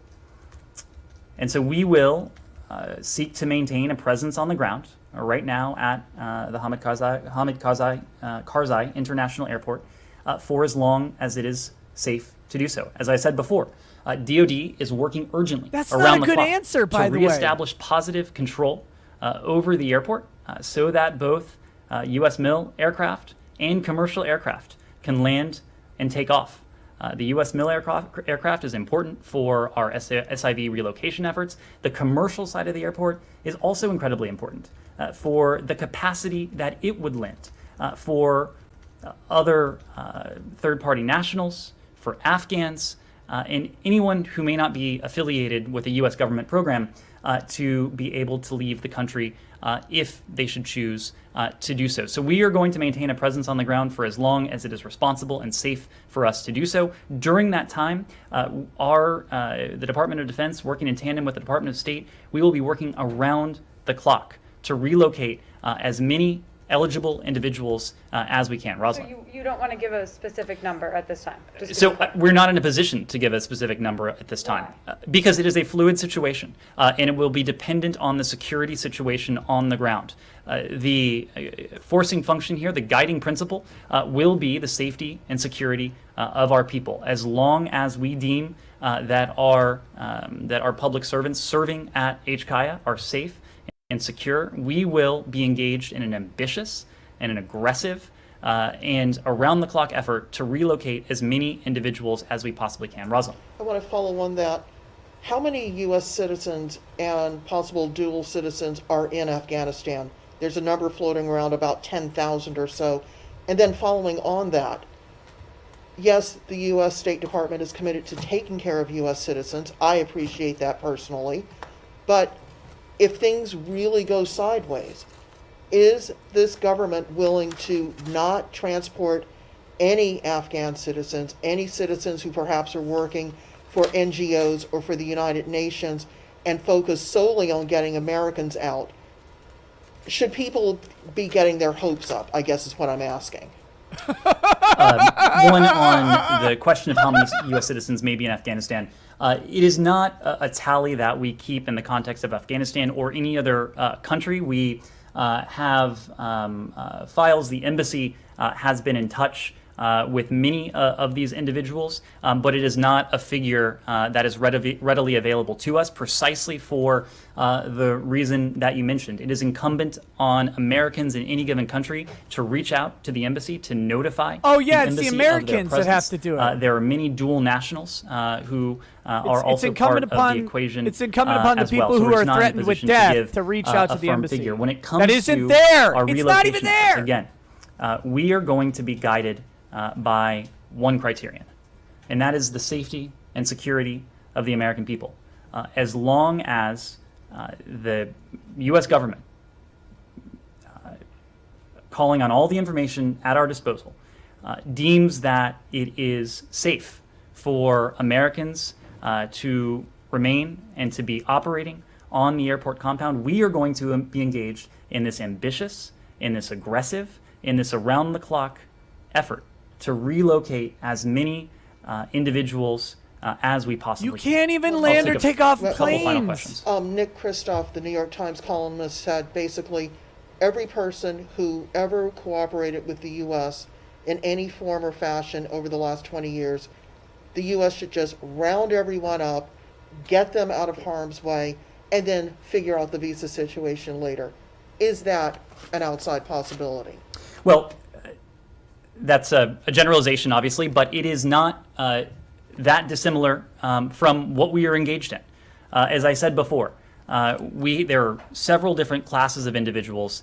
We are, on an urgent basis, making preparations to relocate.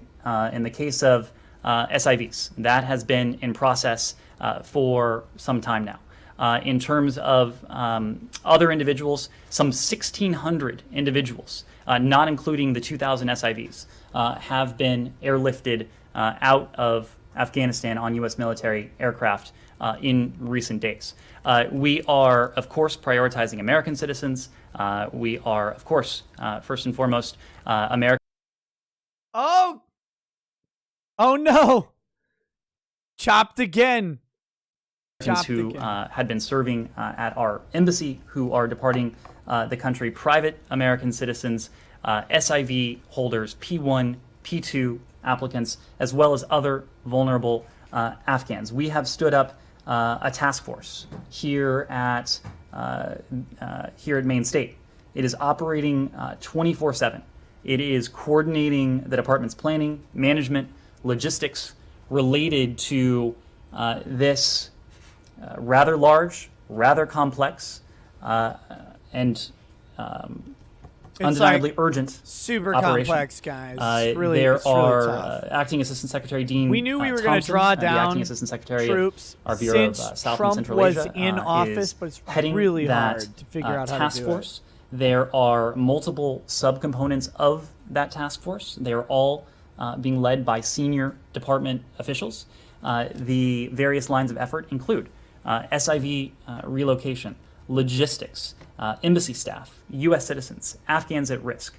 This is, again, an ambitious, aggressive effort to bring to safety as many individuals who might be interested in doing so for as long as we can. Will. Yeah, does that 1,600 include American Terrorists? embassy personnel? Have any of those left? How many of those are at Hamid Karzai Airport? And are there other U.S. personnel who don't respond, don't up to the chief of mission, who are not at the airport but at other parts of the city? Just wondering for kind of a breakdown, as best as you know it, or as of a given time, how many American personnel are at the airport, how many have left, how many might still be in the city?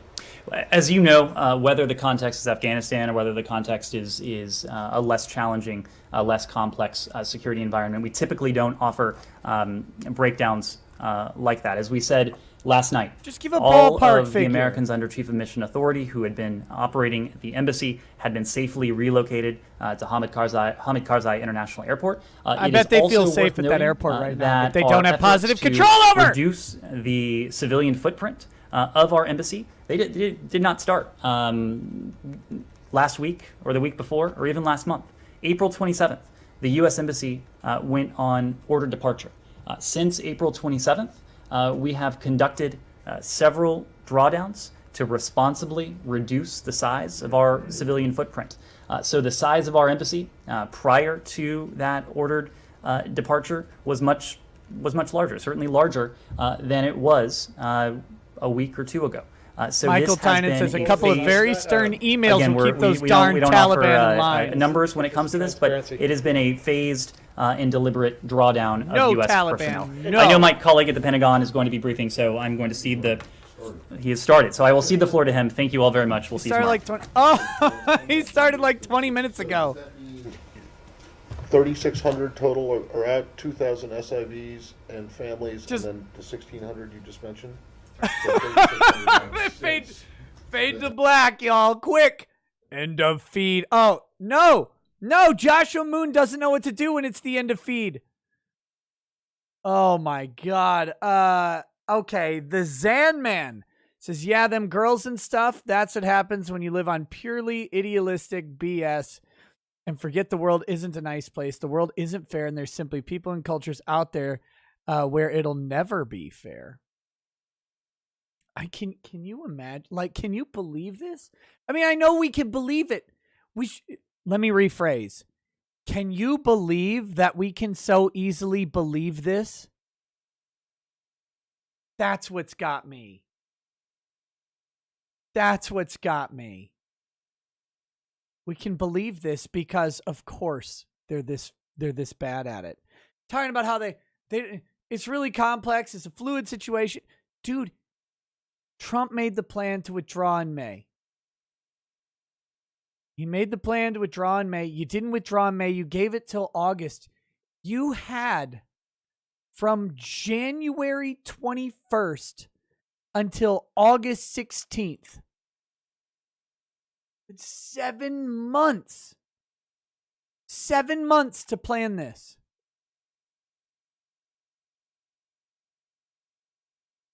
had 7 months to get people out.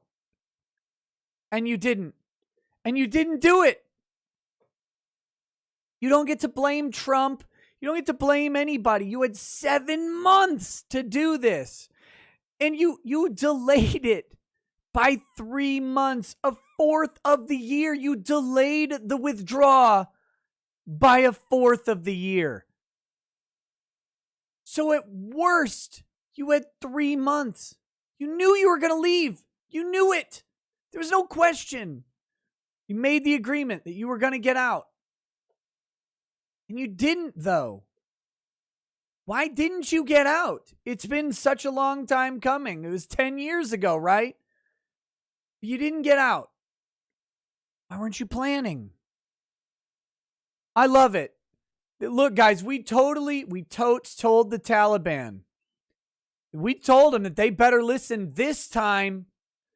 Didn't you? Why didn't they just email the Taliban and tell them not to take over the Afghan government? Why didn't they just do that? They could have gotten 98, I'm sure they could have gotten 98 countries to write a letter that says, hey, Taliban, don't take over the Afghan government. Well, if they would have done that, it would have been fine, right? Because they've got 98 governments now who all tell the Taliban, well, you rascal, you took over the government.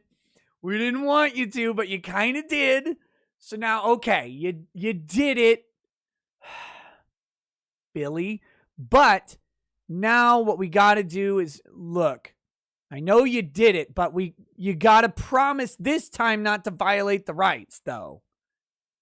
Like, we didn't want you to do it in the first place. We didn't write you a letter. That's on us. That's on us. We could have written, I don't know why we didn't think of this. We could have had a letter. We could have gotten some signatories to it. It would have been perfect, but we didn't. Mea culpa. But now we're going to need you to respect some rights. And now we've got signatories. Now we got it. So listen here, bucko. The buck stops with Joe. I'm going back to Camp David, though. I'm not John masturbating. Like, what are you doing? This is...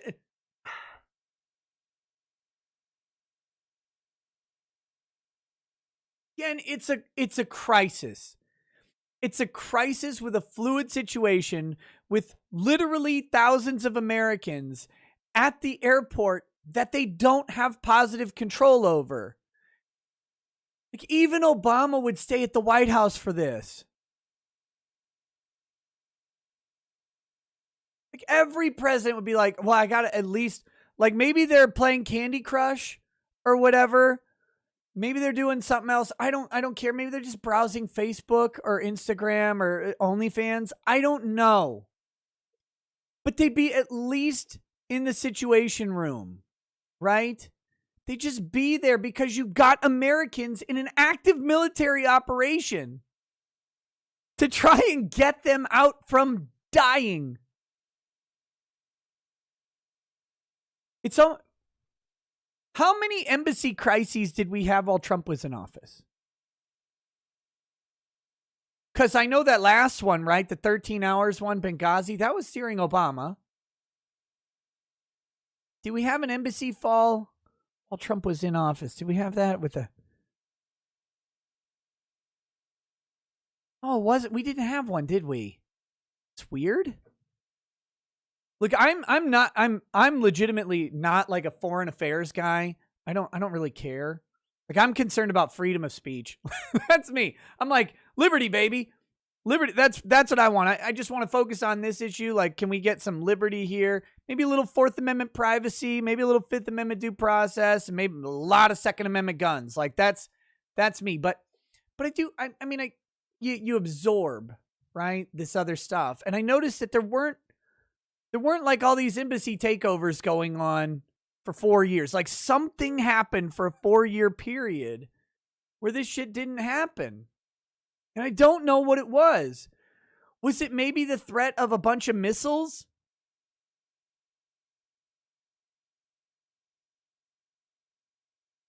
Was that it? Or like just some napalm or some strafing runs by an AC-130? Like what? What was it? What's the difference? That's what I want to know. What's the difference here? It's simple, right? It's the same as when Reagan came into office. Reagan comes into office, Soviets are like, oh shit. China's like, oh shit. Things changed. It's literally just the posture of the president. We have had, first of all, we had dummy thick Trump, right? Pushing the scales at probably 230, eating that fried chicken on a plane. But then you've got on either end of Trump, you've got these little wafy men. Obama and Biden look like different color Q-tips. That's it. And they're out here and they have no posture of strength. They have no aura or bearing around them that they'll actually respond in any way that will intimidate. I mean, you're in charge. I don't care how big your physical stature is. It's literally, it's not about that. Okay. It's not. You could have, hell, give me a 5'5" president with some small man syndrome right now. Give me that right now, because you think he'd be taking the Taliban shit? No, of course not. There would be Apache runs, just A-10s flying all over the place. Be like, I'll show him how fucking tall I am. Like, give me that guy right now. Put Napoleon in charge. Let's see what happens. But yeah, Audie Murphy, yeah, put that guy in. But no, it's not about the literal physical stature. It's about their metaphysical posture. It's about the aura that they put forward. You know that Biden isn't going to do anything. I'm going to talk tough. No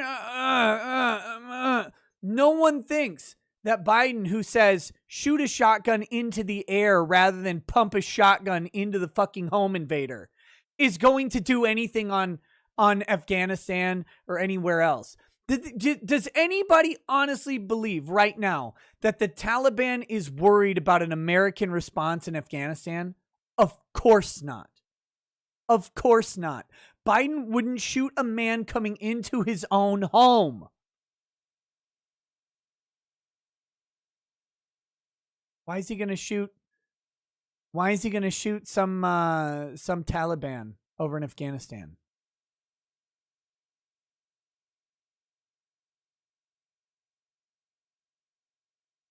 Look, empty the embassy building of American personnel and airstrike it. Leave them rubble. Airstrike the neighborhood around it. I don't care. Airstrike it. It's gone. It's done. If you're going to surrender it properly. At least when Antifa took over the police precincts, we let them use their gas to burn them down. But burn them down on our own. If we're going to leave a country, don't leave them this massive secure facility. Knock it out. It's worth it.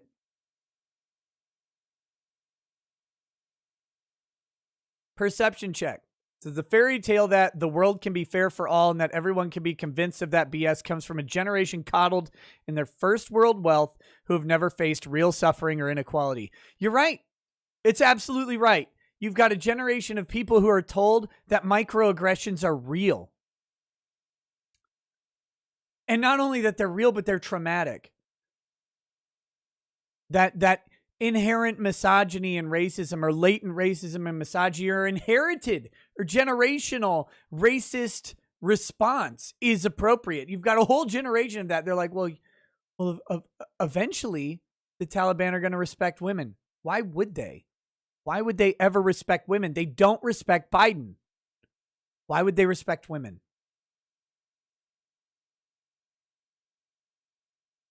If you can answer that, if you can tell me why a regime that hasn't respected Obama or Biden would respect women,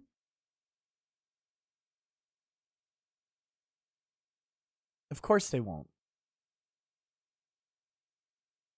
Fred Rush MD says, Nick, there are effective NGOs still out there trying to pull the Afghan dudes that save lives.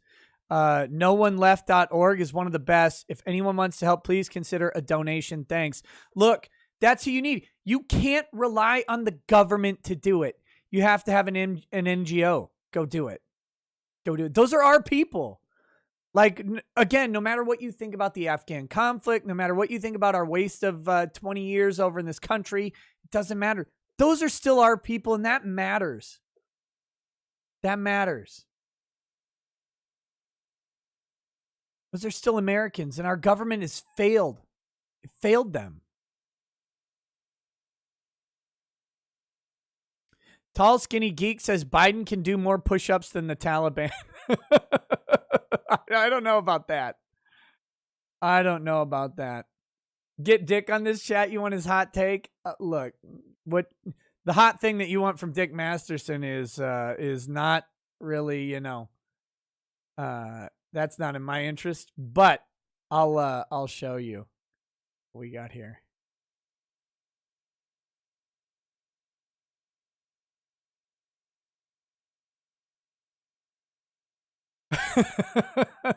You can just see it. Here we go. Women and girls, women and girls, women and girls. State Department. Imagine you're a young girl in Afghanistan. The U.S. tells you can go to school, have dreams, go to college, pick a husband. You study and work for 20 years, and then bam, orange man bad, and your government assigned concubine. Thanks, America.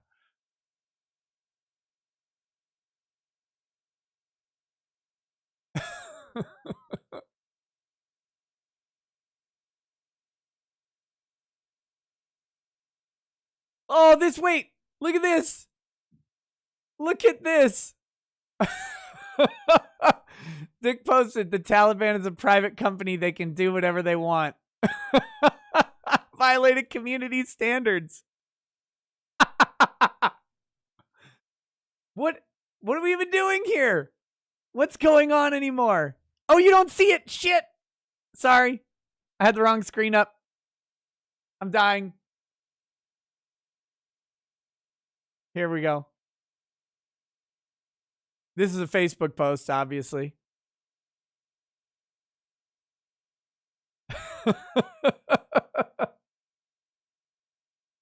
I'll retweet that. That's beautiful. What did he say? No Taliban ever locked me out of my account. Oh my God. Women will eat Biden's speech up. He spoke exactly how their brains work, completely devoid of accountability and reason. Don't like it, make your own Taliban. Oh, you asshole. Oh. Okay. Back to this. Yeah, anyway, no, he's nailed it. He's nailed it. And that's what we saw going on the White House page, right? Well, that and suppression of dislikes, but that's the whole thing. It's an AstroTurf. It's an AstroTurf. They cannot have Joe Biden being out unliked on his own broadcast. They can't do it.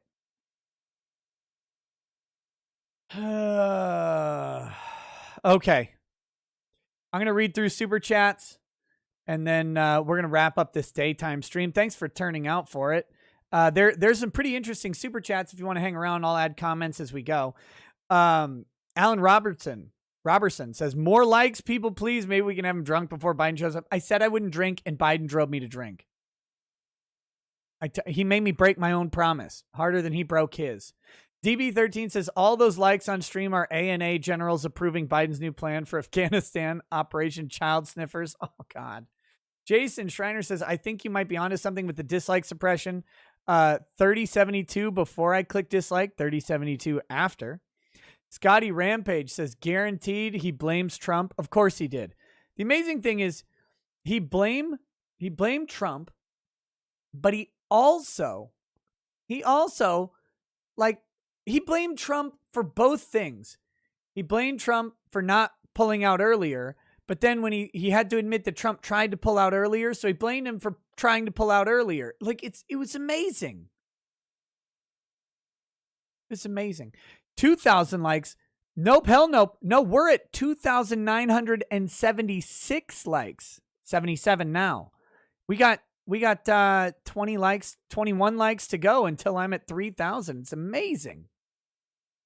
Guns Down in Hale says, we want that Dame oil.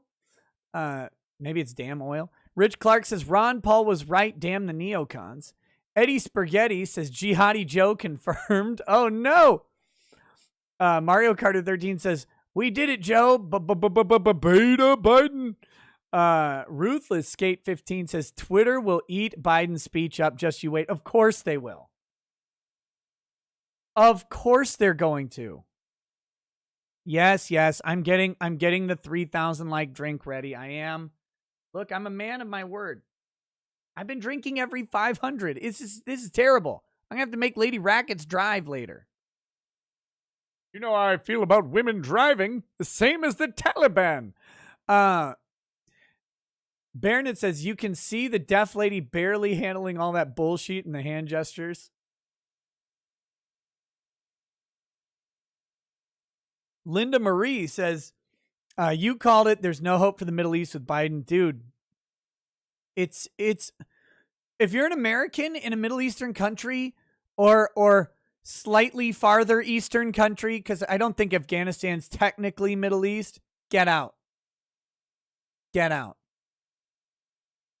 This government has no has no interest for you. Get out. Amazing.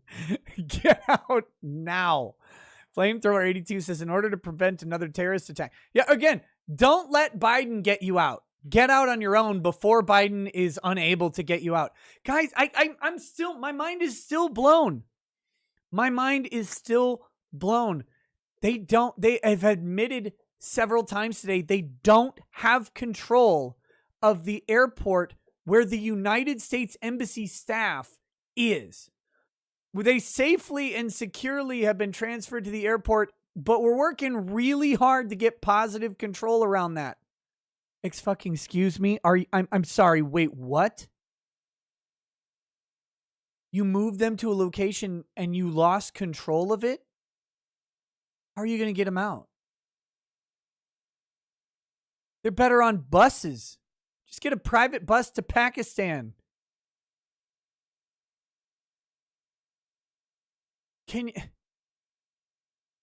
I'm sure they're getting lots of emails right now. Don't worry, guys. We're totes going to get you out in the morning-ish. So long as the Taliban don't have a concerted effort. Look, we're bringing soldiers in. I know we can't land the planes because there's people on the runways, but don't worry. What's up? I'm reading super chats and wrapping up.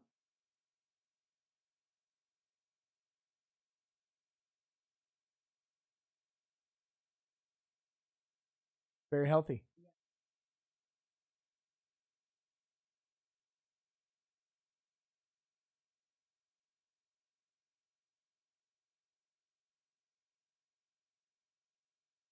There's yeah, I mean, there, just use whatever's in the drawer. It doesn't.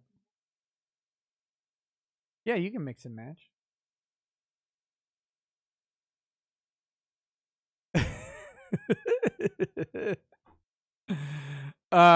Yeah, sorry.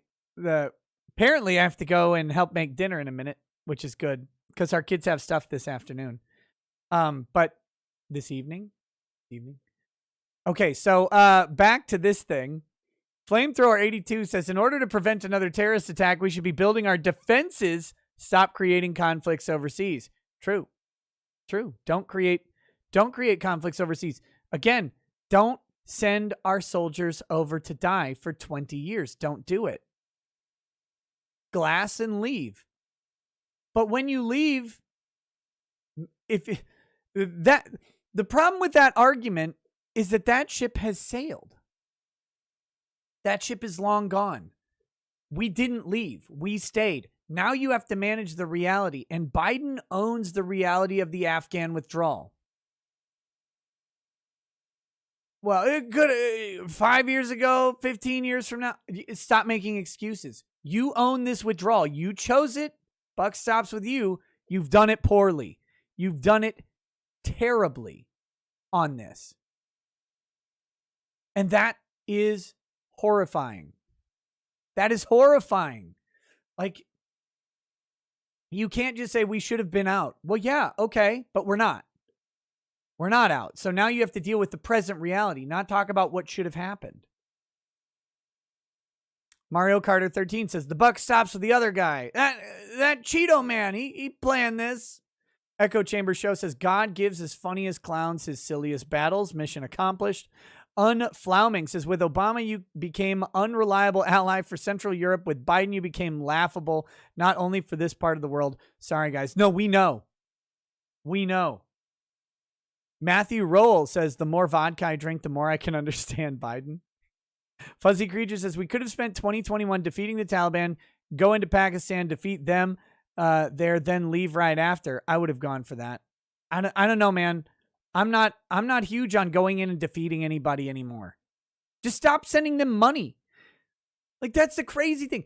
That's the other thing. Did you notice what Biden was saying? Oh, our economic sanctions, they a lot of stuff.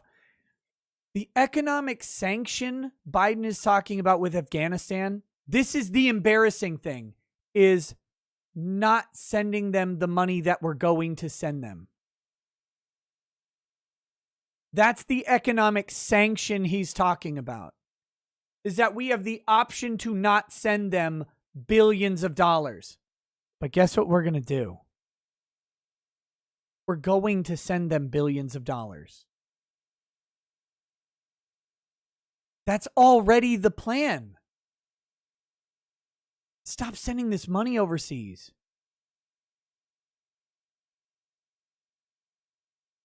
Russell Hall says, watch the heroin trade slow to a trickle.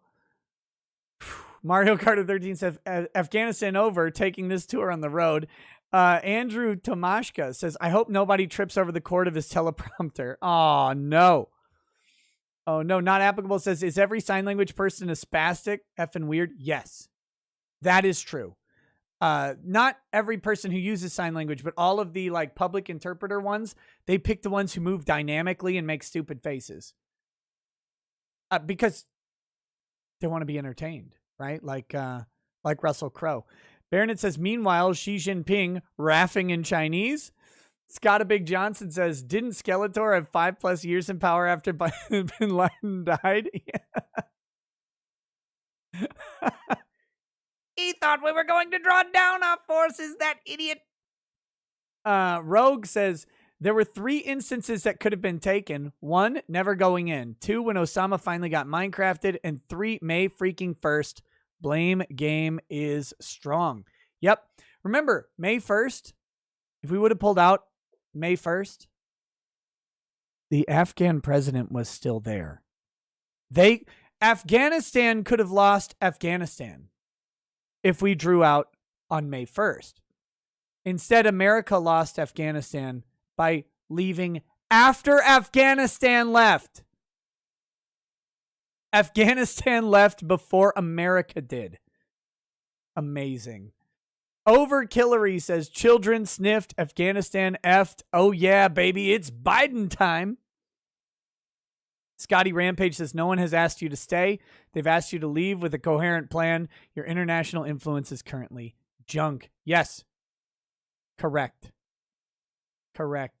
Rye Lyon says, he said not going to double down on foreign civil war. Last week, DHS called us all terrorists.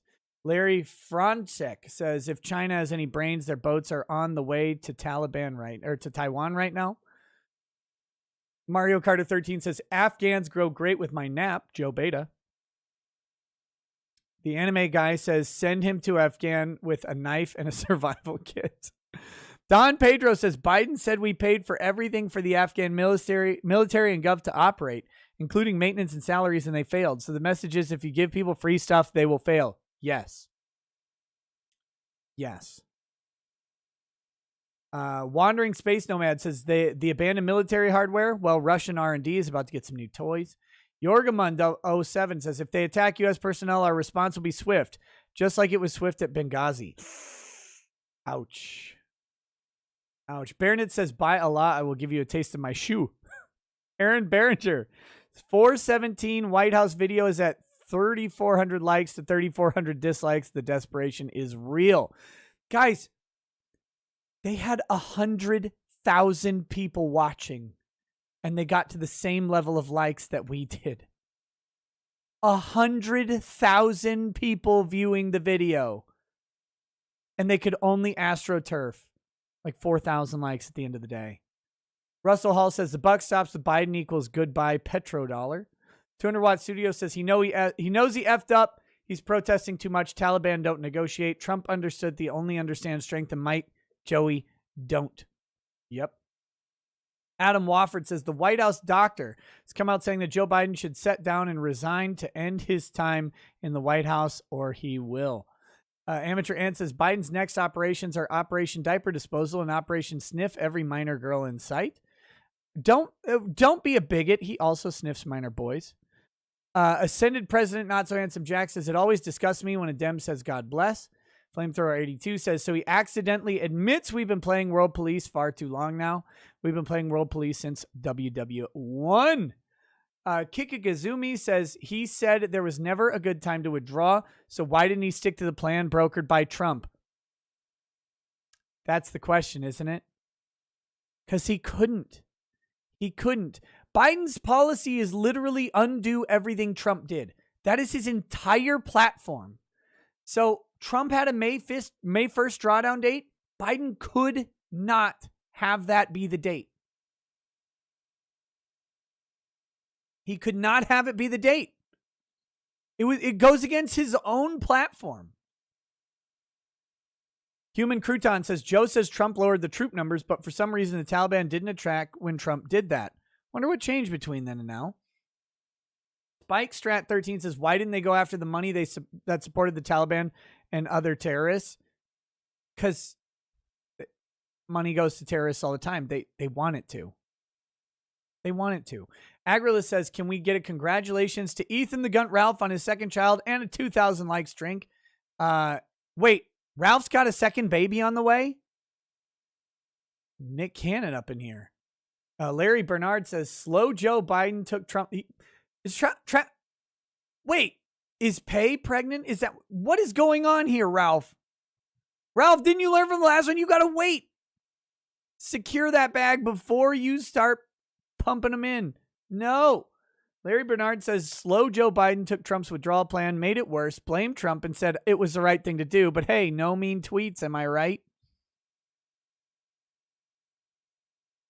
It's Pantsu, not Pay. Okay, whatever. Look, I'm not trying to be rude. The random Ralph ladies, I can't keep their names straight. I don't care about that much. Matt, not trying to be a dick. I don't know who they are. Mad8 says we called it warheads on foreheads in the Navy. Theophrastus says Saran or John Hinckley ready for release. Charlie's London. Welcome to paralegal status. The president-elect Austin M says Biden literally showed up, blamed everybody else, didn't acknowledge his botch pullout, and said, y'all be good while heading back to Camp David. Mario Carter 13 says caught with pants down. They thought they'd stay forever. Larry Bernard. Also, anyone who is surprised the DOD and Secretary of State offices were shocked at what happened, as well as the IC, doesn't know how these apparatuses of our government work. But again, no mean tweets. Am I right? No mean tweets. He got engaged to Pantsu and knocked her up the day after. You got it. Jeff Patriot says, you are welcome. Mr. E says, and I'm free. I'm free falling. Baron is, oh no, that was at the plane video. God damn. Baronet says some people on 4chan are joking about reporting Afghan e-thoughts to the Taliban. It's an obvious joke. On one hand, sad. On the other, less ASMR streams.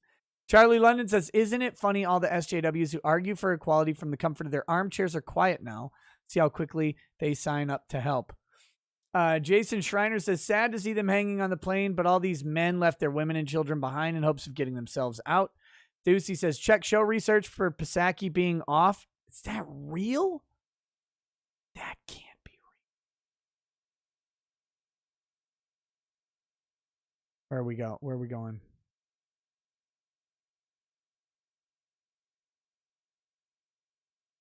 Yeah, Psaki will be out of the office August 15th through August 22nd. There you go. There you go. She's out. Okay.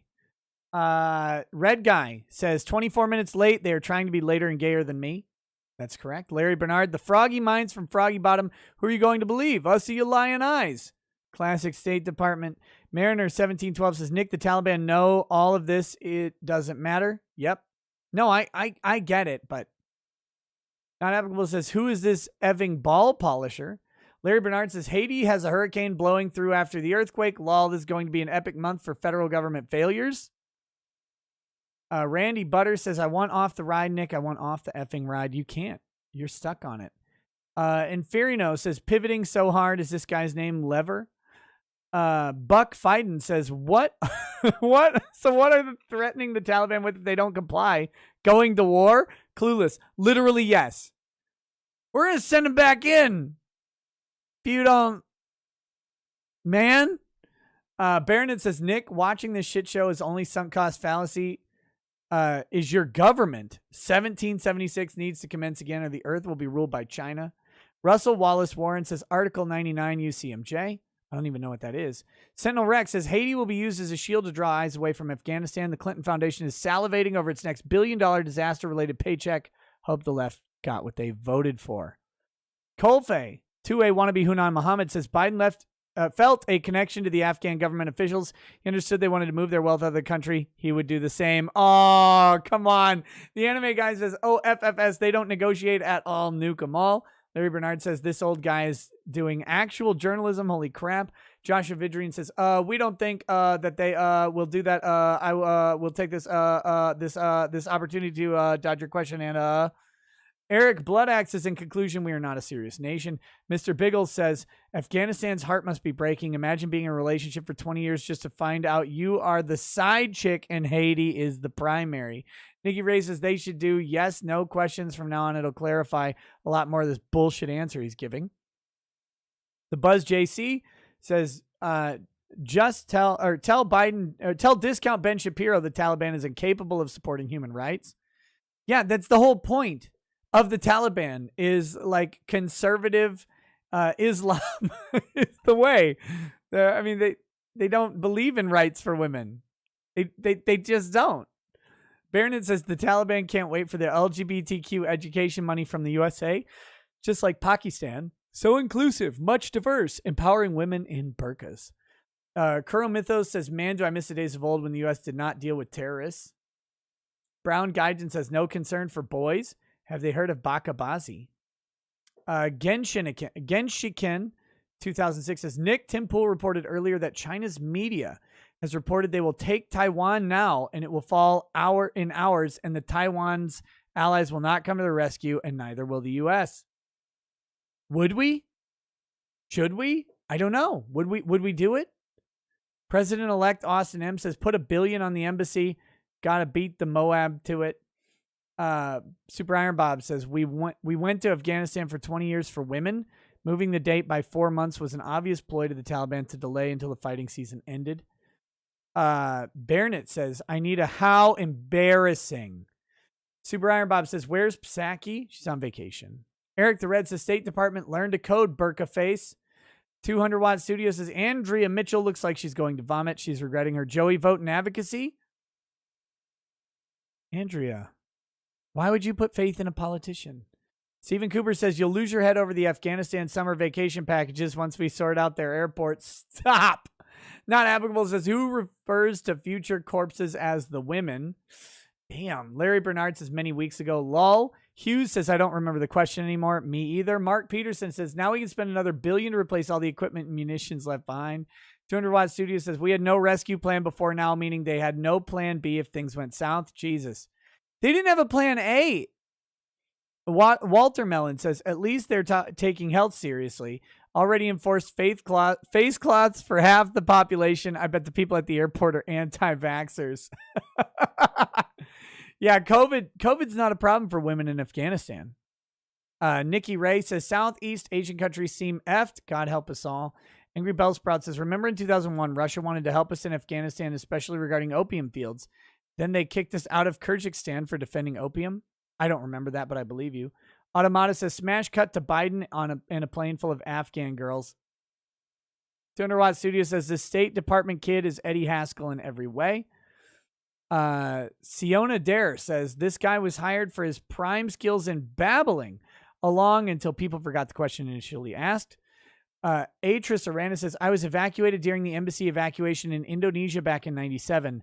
Bring back some not so good memories, praying for the embassy personnel. Dude, the embassy personnel are the sad footnote of this story. They're the sad footnote. I have no faith in Biden to get that airport secured and get them out. I'm really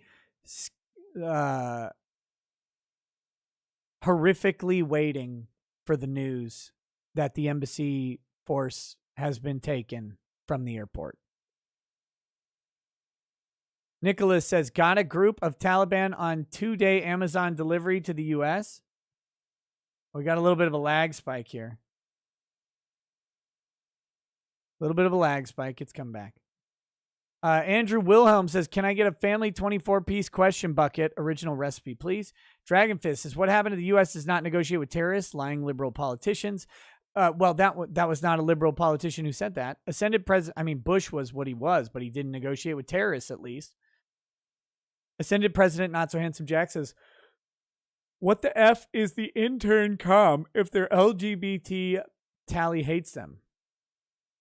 Super Iron Bob says, a dude with a nose that puts Knicks to shame shouldn't talk about carrots. 200-Watt Studio says, we have a statement from key stakeholders. The Taliban made a statement, but they need show actions. Their statements aren't as good as our statements. Kolivar says, A-team reigns supreme. Greeting from Sitch and Adam show. Except in Afghanistan, A-team can't do much. Mr. Bentham says, this is a fucking joke. Whammon most affected. CZ says, young boys raped, teenage boys recruited, older men beaten, shot, and decapitated en masse to send a message. But yeah, girls and women most affected because they won't be allowed to learn to read. I mean, they'll also be raped. It's a tragedy for literally everybody involved. Like that's, I mean, they're making it out to be women most affected. It's women. The women are affected, but so are the men. Afghanistan, no one. I mean, look, but here's the ultimate problem. The bulk of the Afghan people, this is what they wanted. It's what they wanted. They had no political will. They had no political will to save their country. Unchained Spirit says, so how often do you run into these endless explanations to dismiss answering questions directly when you're in court, Nick? Like this clown is doing? Only when I'm questioning the government.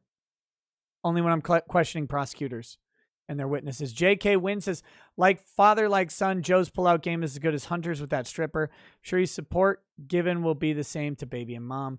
200-Watt Studio says, they're going door to door killing people. I would like to express interest in leaving, please.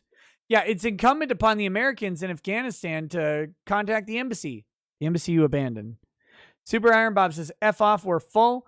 Whiskey Actual says, this man is terrified of the reporters. Cerberus says, 20 years of friends and family dying, all for naught. This sucks. Also, what's up from Cambridge /Isanti?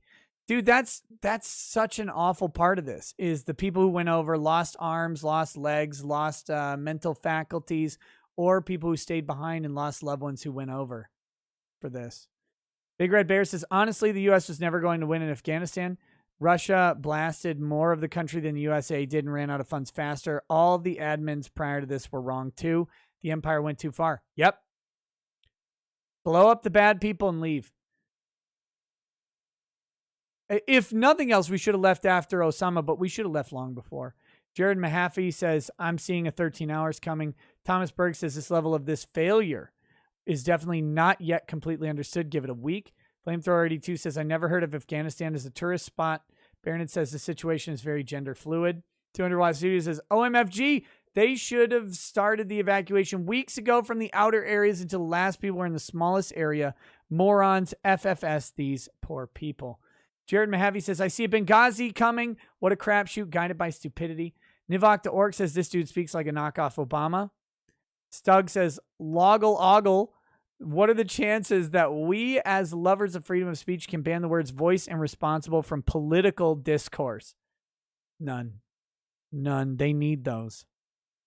Mike Lombardo says, I absolutely believe this would have gone far different if President Trump were in office. It's just my extremist opinion for the day. Yeah, I think we would have had boots. I think we would have had a surge of troops to facilitate the withdrawal of people in advance, not from behind. We would have had a bunch of troops on the ground coming in over, trickling in over weeks or months to prepare for the drawdown. And those troops would have had an exit strategy that maybe didn't involve planes or whatever so that they could safely evacuate everyone. That's what we would have done. Mr. Bentham says, our email, no Taliban, bad. Malik Foxon says, sending them stern emails is like being like, I'm gonna get the belt when you hear your kids fighting in the next room, but you don't leave your chair. Cheeto Dictator says, can we revisit that he said people expressed interest in leaving? Is that now code for get me the fuck out of here? Yes. Theophrastus 3.0 says, stop the distractions. Are pronouns safe? Have the Taliban gain control of our CRT manuals? Stick to what's important, Nick. North Viking says Taiwan will fall next within a year. K-Cash 72 says, hey, Afghani people, you're not masked. F your freedom. F your freedoms. Arnold Schwarzenegger. Shagabal says 98 countries, most of whom they've never heard of. A member upgraded to lawyer, but the message got retracted. I didn't know you could do a message on those lawyer upgrades. Jeff Patriot says, Biden calls for Trump's return. CG says, amazing Biden didn't give Americans contact info to help him rescue and escape. Androchrome booster only lasted for 10 minutes. Resignation within a month. Nope, he's got to last through the 21st of 2023, guys. That way Kamala can have a 10-year reign. Kolovar says, wait a moment. Why are the lefties not screaming from the rooftops to let all the Afghans in? Are they saying some of them might be bad dudes? Are only some of them good people? How racist? To be fair, the lefties are being thrown from those rooftops in Afghanistan. K-Cash says, Afghanistan must have run out of oil. Mr. Kill Everything says, what does it feel like to fly the U.S. Air Force? Let the journey begin. Baronet says, so Tim Pool 2024? No. Whatever you think about Tim Pool, literally fucking no. Nice guy, good broadcaster, great YouTuber or whatever. No, he should never be president. Oh my God, what a horror show that would be. Bobo Yogi says, now we know who bought Hunter's paintings. Jess Atlas says, I hear the Air Force has quick one-way flights now. Rogue says, announcing that a bunch of Americans are at an airport. I've seen this before. It was a mission in Call of Duty Mobile War 2 called No Russian. Angry Bellsprout says, how will all the new Afghan cowards impact our housing market, especially considering the millions of foreign invaders encouraged by Biden? No idea. It's a buyer's market right now. Lots of properties on the market. Matt K says, you can still land the planes. People PM the runway aren't going to stop a plane from landing. They'll get out of the way. Trust me. 70x times 7 says, show Miss Ricada how the Taliban does it when you interrupt the show. Texas Red says, given how badly this administration is handling the border crisis, how can anyone be shocked that this withdrawal was a hack job? Impeach. Shegaval says, give them Tally some pew-pew, but I can't have any. Int OX80 says, what do you say about the anti-U.S. rhetoric coming out of Pakistan, how U.S. should handle Pakistan in the future? Stop giving them money. Stop giving these people money. They hate us. The Reddit Silver member says, Joe's just announced all women and children to sit tight. He's sending a sniff team 6 to get them out. He won't stop until the last girls are sniffed. Zephael says, do what Romans did, move population of San Fran to Afghan. Renal Ryan says, remember all that discord Trump started during his presidency? The women and young girls don't. Linda Marie says, they shared the location while still trying to regain control of the airport. I remember my mom saying locations that endanger Americans and American soldiers should not be shared. Fuck them, endangered Americans. Bunch of people are pissed off at Edward Snowden, even though he did the right thing. They're mad that Snowden released things that could have compromised U.S. assets in foreign countries. Now we have official State Department announcements telling about where our foreign assets are. Baronet says, you hate grifting me a lot today. No regrets. It's midnight here. Have a good night, Nick. See you tomorrow in the hot tub. Peace. Catch you later, Baronets. Don Pedro says, enough of Biden. Let's talk. T-Mobile data breach. 100 million U.S. customers affected. Anai Zalea, welcome to paralegal status. Thank you. And thank you for upgrading the lawyer status. That's awesome. Jordan Jones says, Biden's pullout is so weak. That's how Hunter came to be. Charles Argo, number 2, says, all this talking about withdrawal and pullout, are you talking about Hunter's sex life? Kolivar says, K to law, you fool. Obviously, Biden will deploy his secret and most dangerous weapon, Antifa. There will be spilled soy and green and blue hairs everywhere. Theophrasis 3.0. Biden released the Trunaliper member. I don't know what that means. Flamethrower 82 says COVID only affects humans. Women aren't humans to diehard Muslims. Mother Chode says, did CNN find out what kind of ice cream he had for today? No. Dean Domino 25 says, you won't miss Afghanistan. After all, Deep State is making sure to create a fractured tribal society right here at home. Exactly. Super Iron Bob says, pray for Lord Miles. May he not end up Sky King 2.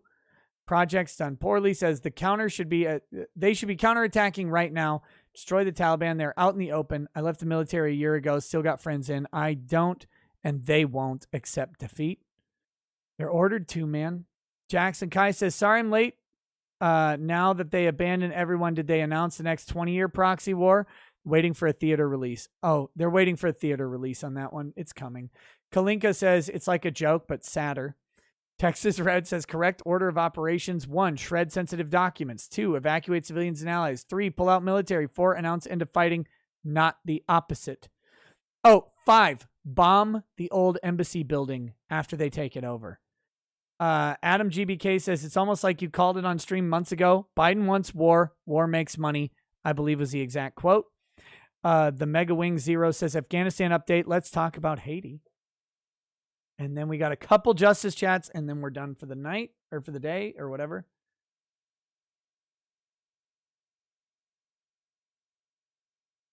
Alex Ghost says, fuck it, just nuke 'em. Gandhi.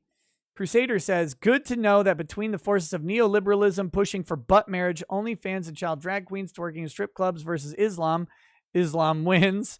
Eric the Red says, Trump had an agreement with the Afghan government warlords, local leaders for old withdrawal date. He changed it for the cheap political points to 9/11. He voided the truce and pissed off everyone in the region so he can make political points. Screw Biden.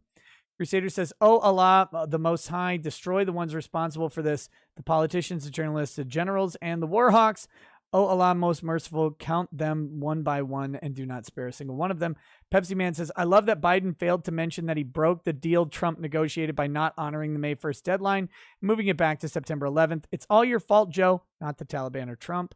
And then he broke the September 11th deadline by moving it up to today. Don Borvio says, what the hell is spring fighting season? It's when the desert isn't so awful. Alex Ghost says, this just adds to Biden trying to steal Trump's thunder, like the vaccine, and now trying to end this. Also wanted to reiterate my previous Streamlab. Screw it, just nuke 'em, Gandhi. It's a reference to that Civilization game. Oh, yeah. Yeah, Civilization, when you get based Gandhi who kills everybody. Grandfather Nurgle says, no one cares about your personal story, pencil neck, and for love of God, stop smacking your lips in the mic, for fuck's sake. He's talking about the state guy, but just for him. That one guy says, there's some nuance here. The reason rebuilding Germany and Japan worked is because despite how bad they were during World War II, people generally had values that were favorable towards civilization and trade. Afghanistan doesn't have that. That's the difference.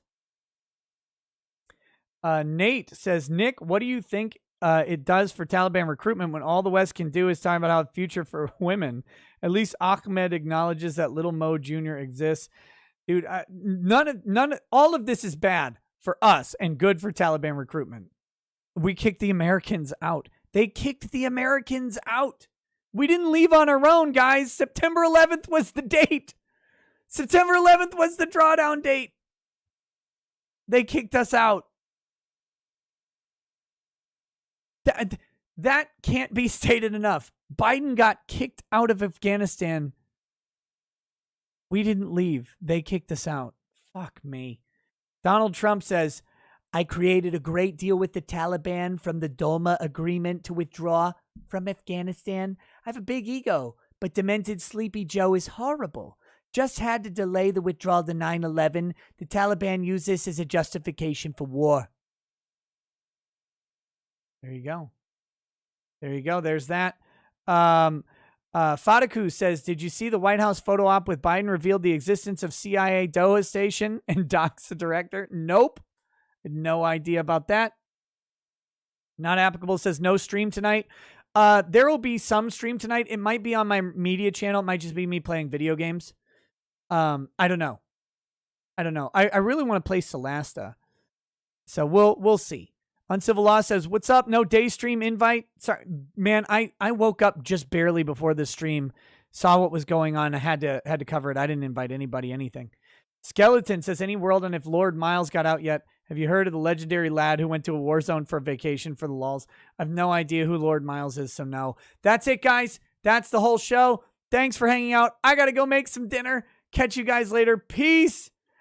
Peace.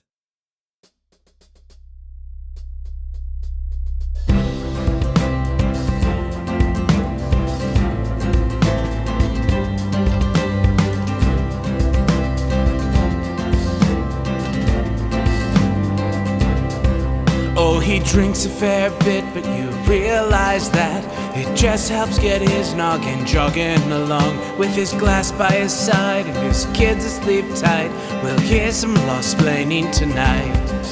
With his microphone muted, we'll laugh at this boomer until he explains it's all part of the plan. Watch his face become redder as he becomes meta, raging at idiots from Twitterland. From the white shores of Maine to the hills of Glenlivet, there's no one who explains the law better than Nick. So pour out a glass for the ones who have passed to make the law what we have now. Oh, his lady is fair, and she handles herself with the grace of one who has borne many children. As the wife of a lawman, she makes sure that he has the time and the place to provide for them there. So pour out an Ardbeg, a Balmore, a Lafroig. The spirits flow as the ones who get unemployed. So pour out a glass for the tea post on Twitter as we hear law-splaining tonight.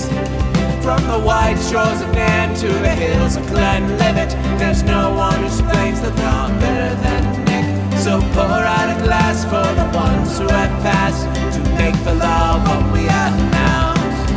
Oh, the guests are all planet folks from Doug T to Drexel. They bring their perspective and spice to the mix. But the reason we're here and the one that we cheer is the one who is showcasing us his career.